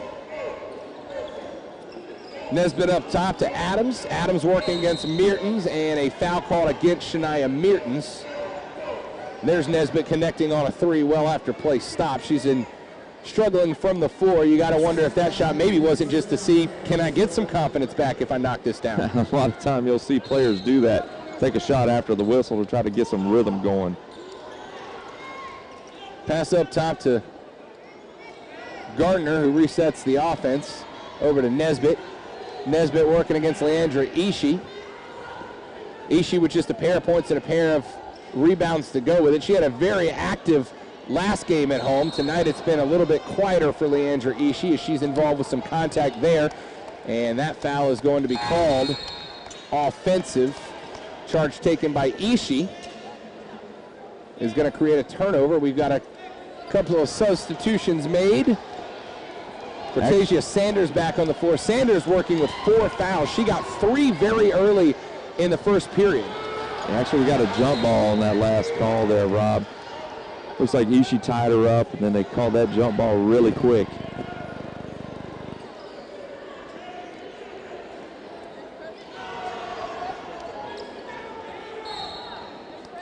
Six and a half minutes, just a tick over here to play in the game. Possession arrow is pointed to the Lady Indians after that last jump ball. There's a tip by Leandra Ishii. She's going to get called for a push in the back, coming over the top, trying to defend that pass. That's going to be Ishii's 3rd foul of the evening. 2 points, 2 boards to go along with that. Good pass out the side of the lane. Long jumper. Can't get the friendly bounce. The rebound from Nesbitt. Nesbitt tries to force her way up between a pair of taller Raider defenders, and the ball gets knocked away. Here's Georgia Gale resetting on the flip side. Yeah. Coach Franklin not happy about that last no call there into the basket. I believe Nesbitt got fouled on that one. Great job by her to once again get the board. I believe she still is leading the Indians in rebounds with 7. Tracy and Mertens both have a dozen points on the floor for the Lady Raiders. There's a pass inside. It's tipped away and turned over, and here comes Nesbitt back the other way for the Indians. She's going to go inside herself, try to get the runner, and does. Drops the bucket and gets fouled by Awa Tracy. Good play from Valerie Nesbitt to try to keep her team in this thing as they trail by 7. Yeah, just keep taking it to the hole, putting it up. Eventually it's going to fall and get to the line. 3-point play will get you back in the game in a hurry. Nesbitt was 4 of 16, now 5 of 17 from the floor. She is struggling, and I would go so far as to say that the majority of those 17 field goal efforts have all been from within 6 feet or closer. It's just she's trying to go up against Awa Tracy and Jaden McCoy and some of the taller players for the Lady Raiders, and it's not been a successful endeavor. Yeah, big drop off when you get beyond Nesbitt in terms of shots taken. And next you got Adams with 6, Patterson with 6. So she's definitely taking the bulk of the shots. Nesbitt can't connect on the free throw, so she earns just the pair for her team. Lead remains at 7, 5.5 minutes left to play here in the basketball game, and it's going to stay with the Lady Raiders. Nesbitt was asking for a tip call off of the hands of number 22, Gabriela Sayas, but she does not get the call. I like how you got that roll going there, Rob. Good work. 5-second call against the Lady Raiders. Mertens could not find an open player, and so that's another turnover. Now the Raiders 25 turnovers on the evening to just 26 turnovers to just 16 for Chipola, and a timeout called there by the Indians. Coach Franklin wants to bring his ladies to the sideline and discuss strategy as we are now within 5.5 minutes left to play in the basketball game, and momentum has shifted back and forth in this half as we thought that it would, and the emotions, we keep talking about those, Jeff. We've seen this team get frustrated and the lead dwindles. We've seen this team come out, hit a couple of baskets, gain a little confidence, and the lead grows. This team, one thing they'll need to get as Panhandle play continues through conference play, they'll have to get more consistent when the momentum starts to get away from them. Yeah, really start to lose focus near the end of each period if you watch. You know, right here, 5-second violation on an inbounds pass here just in the last few trips down the floor. You got to do a better job of finding the open woman, and if you can't get it in, you know, back in my day, we would just throw it off of a bone, throw it off someone's knee, do whatever you got to do not to turn the ball over. If you get it down, you know, up to 5 seconds, you might as well give it a shot. Some love up to my Niceville Eagle band there. A little Led Zeppelin rolling through the Raider Arena. Of course, March 9th, Hammer of the Gods, the Led Zeppelin tribute will take place right here at the Mattie Kelly Arts Foundation on the campus of Northwest Florida State. My tickets are bought. Tickets to that show are there for Namiko Adams as well as she drains the big three, and this game is finding itself a little more competitive the closer we get to the end of the matchup. Just a tick over 5 minutes left to play. Yeah, last thing we want them to do is start heating up from the field. Got to be. Offensive foul against Awa Tracy. A beautiful little curl bounce pass from Cece Mayo right into Tracy, but Tracy was in between a pair of players who both went straight up. Tracy tried to hit that drop step spin move. We've seen her use it. We've seen Jade McCoy use it as well, but both times it's resulted in an offensive foul against the drop step individual. Yeah, our saving grace so far tonight, Rob, is the poor shooting percentage for the Indians. They were knocking down some shots. I believe we would probably be playing from behind ourselves right now with these turnovers getting out of control. We got to do a better job being more disciplined with the ball in our hands. And again, we talked earlier about that scoreboard, and you see it there, that Jumbotron that's been put here at Raider Arena. It has dramatically increased that kind of big game atmosphere, that big game feel here at Raider Arena when you see that Jumbotron line up with replays and the consistently updating stats all game long. It's just one more thing that makes this Raider Arena have a big game environment feel to it. Absolutely, man. It's a beautiful venue, and that just makes it even more impressive. So blessed with a beautiful venue here at Northwest Florida State College. Now, I do have to say, and this is just me being a bit of an old guy, you see Leandra Ishii and Ariel Wilson up there on the board playing a little Name That Tune. I'm old enough, Jeff McDonald, that the kids nowadays don't recognize the songs from The Lion King, and that hurts my feelings. That's a problem. You know, that's a timeless Disney film. Getting ready to come back out and roll it out with a new rendition. Hey, how do you feel about these new live-action remakes of the old classic cartoons, The Beauty and the Beast and Jungle Book, and now Lion King? We've got Aladdin coming out with Will Smith in the near future. I am pumped. Listen, Beauty and the Beast, I absolutely loved it. I may have shed a tear or two, Rob Brown. Not afraid to admit it. 4:52 left to play. We're back underway. Valerie Nesbitt leads her team as they have cut the lead down to just 5 now. Working up around the top is Cortasia Sanders. Sanders with the jumper, but it's well off to the right. Look at Nesbitt with the hard effort rebound, though, off the air ball, and they get a second chance. Three-pointer is up, no good off the iron. Another offensive rebound. Back to Valerie Nesbitt. There's another three-point shot. This one's off to the right. And another offensive rebound. 4-on-1 possession for the Lady Indians, and goes out of bounds off the foot of C.C. Mayo, says the official. It was Cortasia Sanders. The fans not pleased with that call.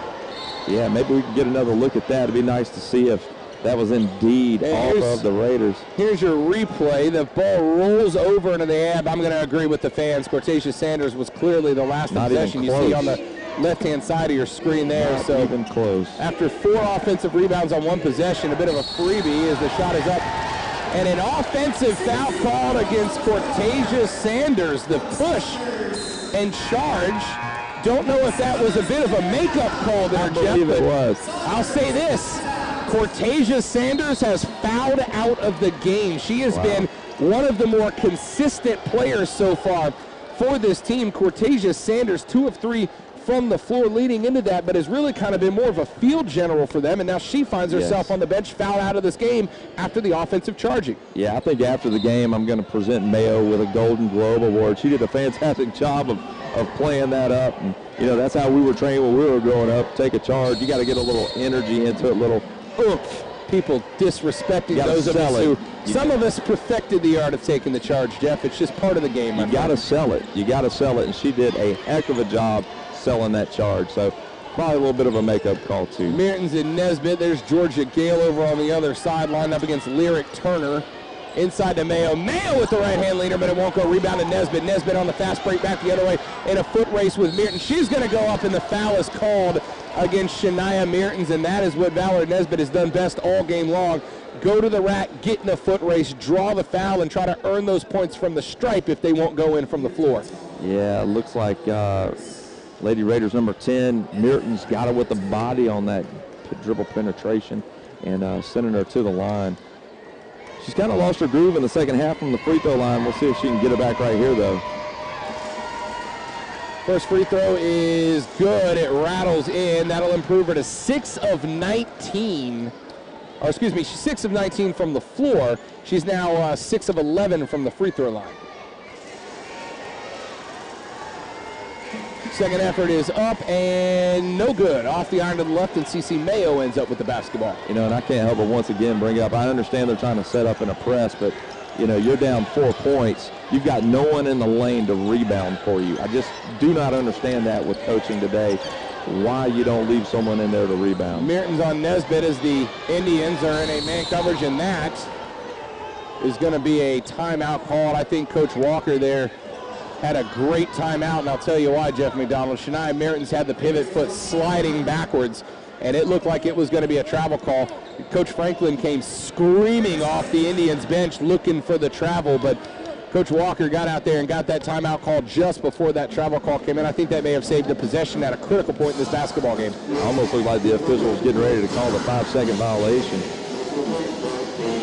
Just not finishing well here at the end of the periods in this game. Got to do a better job of protecting the basketball. Too many turnovers if you want to continue winning ball games in the Panhandle Conference. 26 of them so far. That would have been 27 had it taken place. So it's been a tough set of possession for the Lady Raiders as of the last few minutes, which is why that lead is now back down to just 4 points. This is a basketball game with 3:18 left to play. The Lady Indians have had a number of opportunities to let this game slip out of their fingers, but they have remained tenacious all game long, and they find themselves in a competitive basketball game. Yeah, I don't want to take anything away from the Lady Indian defense, but a lot of these turnovers are just unforced errors. Bad passes, someone wide open right in front of us, just putting too much on it or putting it too far out of the reach. CeCe Mayo for three! She finds range and throws up the three fingers at her bench and extends the lead with 3 minutes left to play. How about CeCe Mayo spotting up, contested, and still finds strings? Yeah, it looks like we've jumped back into a man defense. We were in the zone. They knocked down a few, and so we switched back over to a man D. Nice little touch shot there. That was a good shot from Dekaria Patterson, contested, and rises up from the free throw line. 5-point basketball game, just a tick over 2.5 minutes left to play, and what's been a very good game so far. Yeah, Rob, these Lady Indians just refuse to go away. And that's why they're ranked inside the top 10 in the country, and it's easy as the pass inside to Mayo is picked off by Nesbitt, who's going to go the other way against Tracy. Butts into Tracy and throws the overpass to Namiko Adams for a deuce. It's a 3-point basketball game. Yeah, great job getting to the hole, finding the open teammate. Easy bucket underneath. Lady Raiders got to get control of this game again. It's starting to slip away. 2 minutes on the clock in a 3-point game. The Lady Indians do have a bit of momentum right now as Tracy finds herself up top. There's a foul called off the back of Georgia Gale by number 34, Lyric Turner. Look at Coach Franklin putting on a coaching exhibition over on the sideline, trying to tell Turner, we don't need that right now. This is not the time when they've got themselves ready to go into a bonus situation to be giving up dumb fouls, especially at a spot where at that moment it looked like the Lady Raiders were a little bit out of sorts, maybe ready to commit a turnover. Yeah, absolutely. One of the things I'm seeing with the Lady Raiders right now is they're dribbling, they're picking up their dribble, or when they get the ball, they're dribbling the ball, they're not getting themselves in a better position to pass or shoot, they're wasting their dribble. Mertens goes up and under the entire Indian defense, gets the left-handed scoop layup and the foul. Chance to go three the old-fashioned way and extend the lead with a buck 45 left to play. Great drive and great finish from Shania Mertens. Yeah, absolutely. Great finish. That last possession, that three-point shot at the buzzer was very nice as well. So we got to do a better job, like I said, just continue to value every possession and finish with a made bucket. Rebound brought down by the Lady Indians after the missed free throw, so the lead stays at 5, a minute 40 left to play, and if it comes into play, the possession arrow is pointing to the Lady Indians side of the floor. Here's Nesbitt, spots up, looks like she was going to try the three, picked up her dribble, so she'll pass it off to Dekaria Patterson. Patterson with the long deuce, no good. Short draws a touch of iron, but falls out of bounds, and that is going to be a Raider basketball. Not the best shot, although had a wide open look at the rim. Yeah, great job coming off the double screen, just couldn't knock it down. Minute 20 left to play. Here's the inbounds, ends up with Georgia Gale. And we've got a double dribble called against Georgia Gale. Look at Coach Franklin, and I'll give him credit. Again, we talked about how animated he is over on that Lady Indians bench. He was right in the back pocket of the referee, and as soon as that double dribble happened, he made the call before the official did. It's just mental errors, Rob. You know, you finally get the ball in, you dribble it right off the inbounds, pick it up, dribble it again. just not making smart decisions. Tip pass there on the inbounds off of Georgia Gale, and so Chipola will get another opportunity. A minute 18 left to play. 5-point difference between the Raiders and the Indians. Here's Nesbitt. Nobody playing the interior for the Indians. All 5 Indian ladies around the perimeter of the basketball. Long three-point effort is no good, off the iron, and the rebound is brought down by Leandra Ishii. A minute left to play. 5-point game. You got to wonder if Franklin calling for his team to step up and get in their face. No fouling yet, though, from the Lady Indians. 51 seconds left on the clock. Here's Tracy working one-on-one on the inside. 13 on the shot clock. Tracy with the spin move. Foul called underneath, and that is a tough call against Lyric Turner. She thought she had the charge, but did not have that left foot set. And so Awa Tracy earns an opportunity to go to the line and try to put this out of reach. Ooh, that right foot was not yet set entirely. So good effort from Lyric Turner, credit where it's due. It was a great effort at taking the charge, but just not quite in that position. And again, Jeff, we see that move, that drop step that both Jaden McCoy and Awa Tracy love to slide that left foot around and get that drop step. First free throw missed. That's going to make it 13 of 21 from the line for the Raiders. Yeah, we got to take our time here, bend our knees, catch our breath, and get this thing up and over the front of the rim. Second free throw is good. Lead extended to 6 with 46 seconds left to play, and we'll have a timeout called. No, we won't. I apologize. I thought Coach Franklin was signaling for a timeout, but instead just barking out directions to his squad. Here comes Nesbitt. Mertens is going to play full court. There's the pass up, and a foul is going to be called on Jaden McCoy. A little over aggressive chasing down the pass there. That's going to be McCoy's second foul of the night. 7.6 rebounds for her. Shania Mertens having herself a night as well. 14.7 boards. Cece Mayo, 14 points and 6 to go with it. Yeah, Mertens flirting with a double-double. Lyric Turner's free throw is no good, and that's going to drop them to 6 of 17 from the line. And Jeff, you hate to point it out, but if they were 12 of 17 from the line, we'd have a tied ball game right now. Absolutely.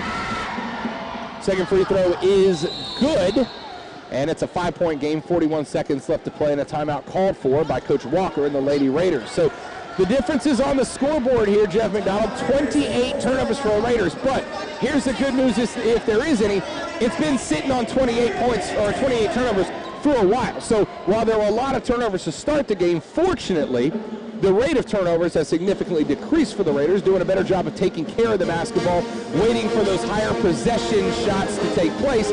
On the flip side, 7 of 18 from the charity stripe are the Lady Indians. That might be the most important stat on the game for them. You know, free throw differences. Missed free throws can too often be the difference between a win and a loss. What you see so often now with these young ladies and young men, they get to the line and they don't take their time, catch their breath, bend their knees, go through that process. That's one of the things that I was taught at an early age. When you step up to the free throw line, what's your process? Get your mind right, settle down, relax, find your spot on the free throw stripe, take a couple dribbles, bend the knees, knock it down. So too often these kids are getting up there and they're just shooting it right away. There's really no process to the free throw shot anymore. Breaks my heart. Here's another number to keep an eye on. How about this? Both teams have completed 21 shots from the floor. The difference? 21 of 58 for the Lady Indians, 21 of 36 for the Lady Raiders. So you're talking a difference of 22 field goal efforts for the same amount of makes. So the free throw is definitely making the difference right now. 5-point ball game. Free throws are going to win or lose you a game. Inbounds is tipped by Anna Bernardo, but rebounded by Ishii, and it's a double team there, and a foul is going to be called on the backside. A pair of Lady Indian players were all over Georgia Gale there. That call is going to go against number 32. That is Valerie Nesbitt, who has been the leader of this Indian offense even throughout the struggles. 5 of 18 from the floor, 6 of 12 from the line so far. But she also has, get this, 9 rebounds. The smallest player on the floor leads every player on both teams in rebounds as the first free throw is missed by Leandra Ishii. Yeah, Nesbitt just does not stop. Great game for her tonight, even with the tough time on the floor as far as the shots are concerned, 5 of 18, but she's done a great job of keeping her team in it. Second free throw is good, 59-53, 35 seconds left to play, and a timeout is called by the Lady Indians, trying to get back into this thing at just a few minutes ago, just down 3 points and looking to find themselves in a more competitive basketball game. Since then, it's been, I don't want to say all Lady Raiders because the lead is not significantly grown, but it does feel like the Lady Raiders are in control of this game while it has been a little bit more competitive recently.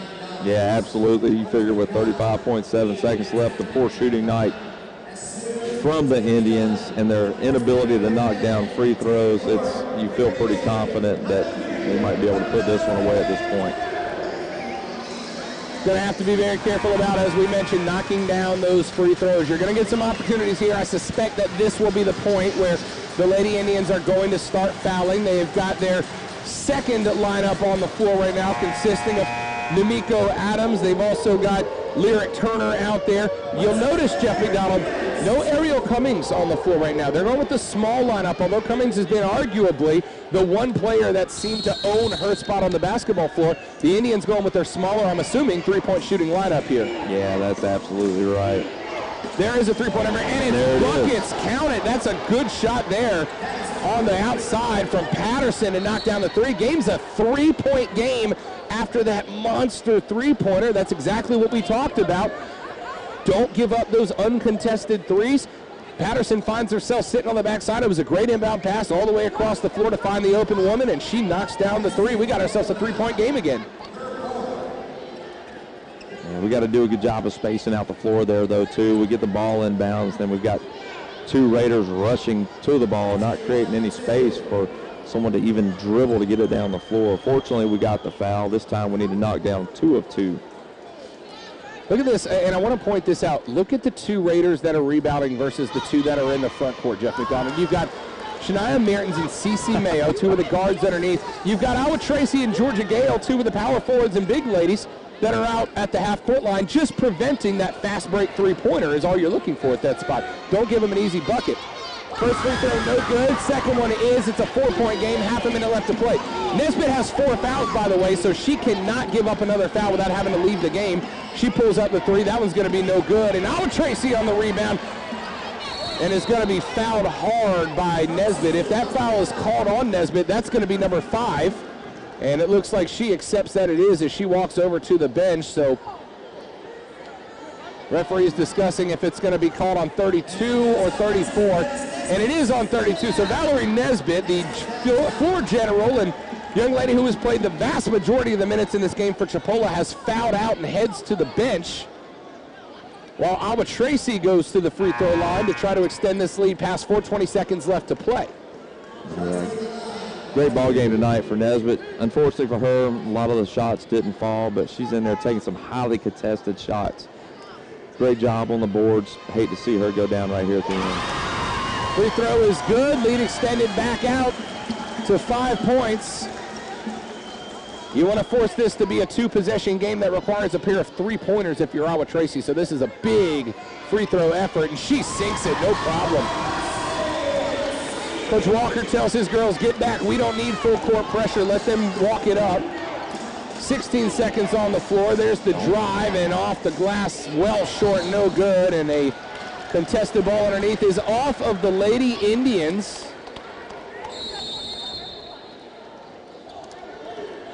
And a timeout called by Coach Franklin. By Chipola College. That's just not the possession you were looking for if you were the Lady Indians at that spot. You were, I would have assumed, try to kick the ball out. You need a 6-point effort. So instead you go underneath and try to contest a short-range jumper as opposed to finding Lyric Turner or one of the other girls who's had some level of success. I mean, the Lady Indians are shooting almost 50% from the three-point line so far, so you kind of wonder why you might not have tried to kick that out and shoot a three. Yeah, unless you're looking to get a shot and a foul, but your chances are better getting it out behind the arc, knocking that down. Raiders did a great job of avoiding the foul and getting the ball back. So 12.2 left to go. Ball's going to be inbounded on the Raiders side of the floor.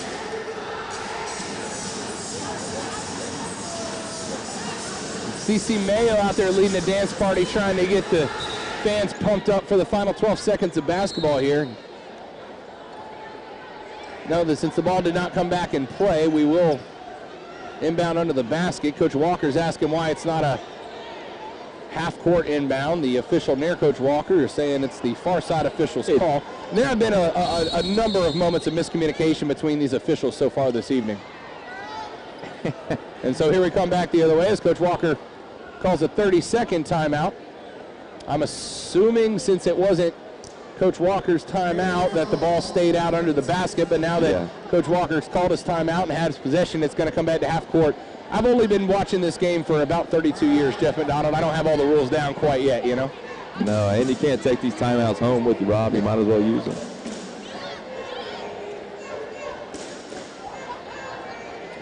.2 on the clock. Raiders lead by 6 in what is a second half that was surprisingly more competitive than we both maybe thought that it was going to be based on the way the second half started. Jaden McCoy comes out, gets a quick 4 points to start the half. Lady Raiders increase that lead to 15, and unfortunately they find themselves having to scrap the last 3 minutes, but looking right now like they might pull this out, specifically if they can end up with a couple of more free throws here with the successful inbounds pass. There's the bounce pass to Georgia Gale, and Gale is going to be fouled quickly by Shayla Gardner over on the far side, so she'll head to the line to shoot a couple and try to put this thing out of reach with 10.8 left to play. Yeah, we never quite, discovered that same mojo back that we had in the first period where we scored 25 points. And as this game's gone on, we have seen the turnovers decline, but we haven't seen the shots fall like we were seeing in that first period. So, but hey, way to hang on. Looks like we're going to take this dub tonight, and that's good enough for me. Second free throw is good for Georgia Gale. 26 turnovers to start the fourth quarter. Looks like 28 to end it. So not a bad finale. There's a long three-point effort. No good off the iron. 3 seconds left to play. Awa Tracy with a rebound. Hands it to Leandre Ishii. And the buzzer sounds. That's how it will end. 63-56. Northwest Florida State College gets the W. Improves to 3-0 in the Panhandle Conference. 17-0 overall. And that #1 spot in the nation is going to remain safe for the time being as these Lady Raiders get the win at home.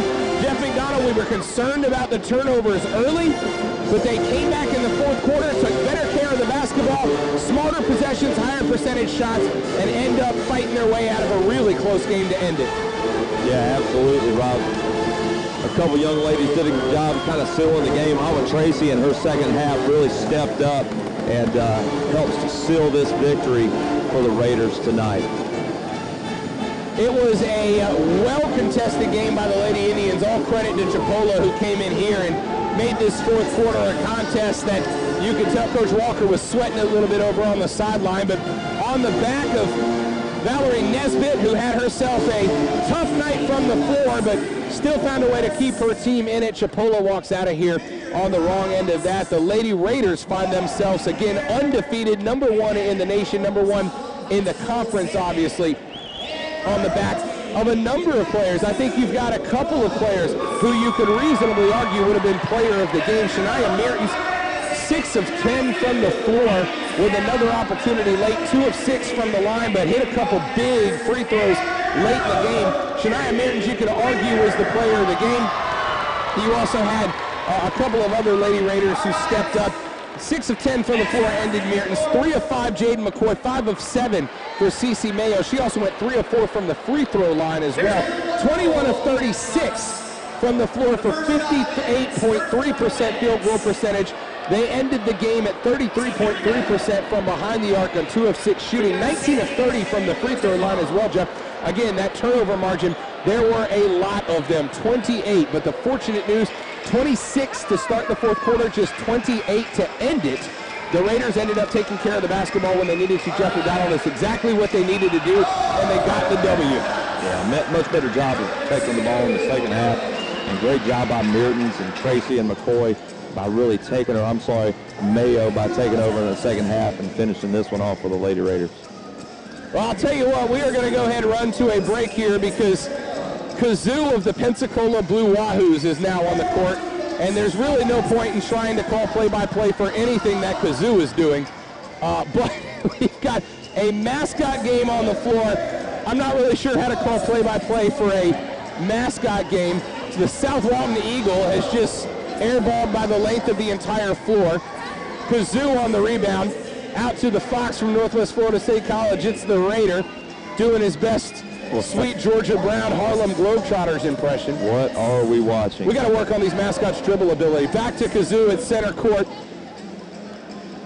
We've got the Culver's Ice Cream Cone, Fudgy the Whale, the Green Gorilla from Q92 out on the floor. Back over to,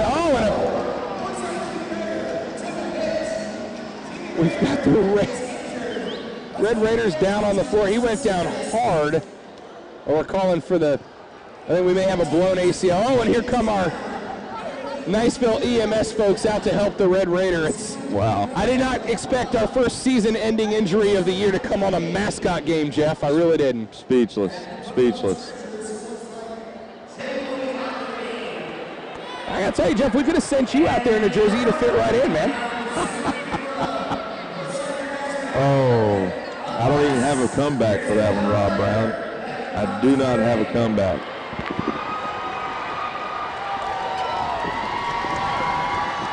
Because that's just how foolish that was. Now we have our brand new mascot for Northwest Florida State College, our new Raider mascot, making his way onto the floor. He's going to check in and replace the Red Raider. The newest Raider mascot, JR, makes his way onto the floor for his first chance at some game action. The brand new Raider mascot is going to get his first effort here. Drives to the rack and hits the layup. JR Raider, your newest Northwest Florida State College Raider mascot, ends up with the first deuce of the mascot game. Welcome to JR, our newest mascot here at Northwest Florida State College, who just took a solid uppercut from the Q92 Green Gorilla. Know your role, Gorilla. It's not your show tonight, pal. Welcome to Kazoo from the Pensacola Blue Wahoos. Good to have him in the building. Fudgy the Whale, the Culver Ice Cream Cone, the South Walton Eagle, and the rest. Now, Jeff McDonald, after what was easily the most intense game of basketball I've ever called in my life, we are going to take a break and hand it over to Mr. R.J. Murdoch and the cast and crew of Emerald Coast TV, bringing you every single Northwest Florida State College Raider home basketball game. My name is Rob Brown. There's R.J., Max, and Brandon, your camera crew and producer on the game this evening. My name is Rob Brown. Jeff McDonald's here as well. We're going to take a quick break. We'll come back. We'll take a look at the stats from last game, and we'll get you set up for what I think is going to be a phenomenal contest between the Chipola Indians, a bigger basketball team than we've seen here at Northwest Florida State College, and the Raiders, who had a hot hand from the three-point line last weekend. We'll see if that brings that same momentum into tonight's game, Jeff. Absolutely. Once again, Panhandle Conference, best conference in the country from the men's and women's perspective.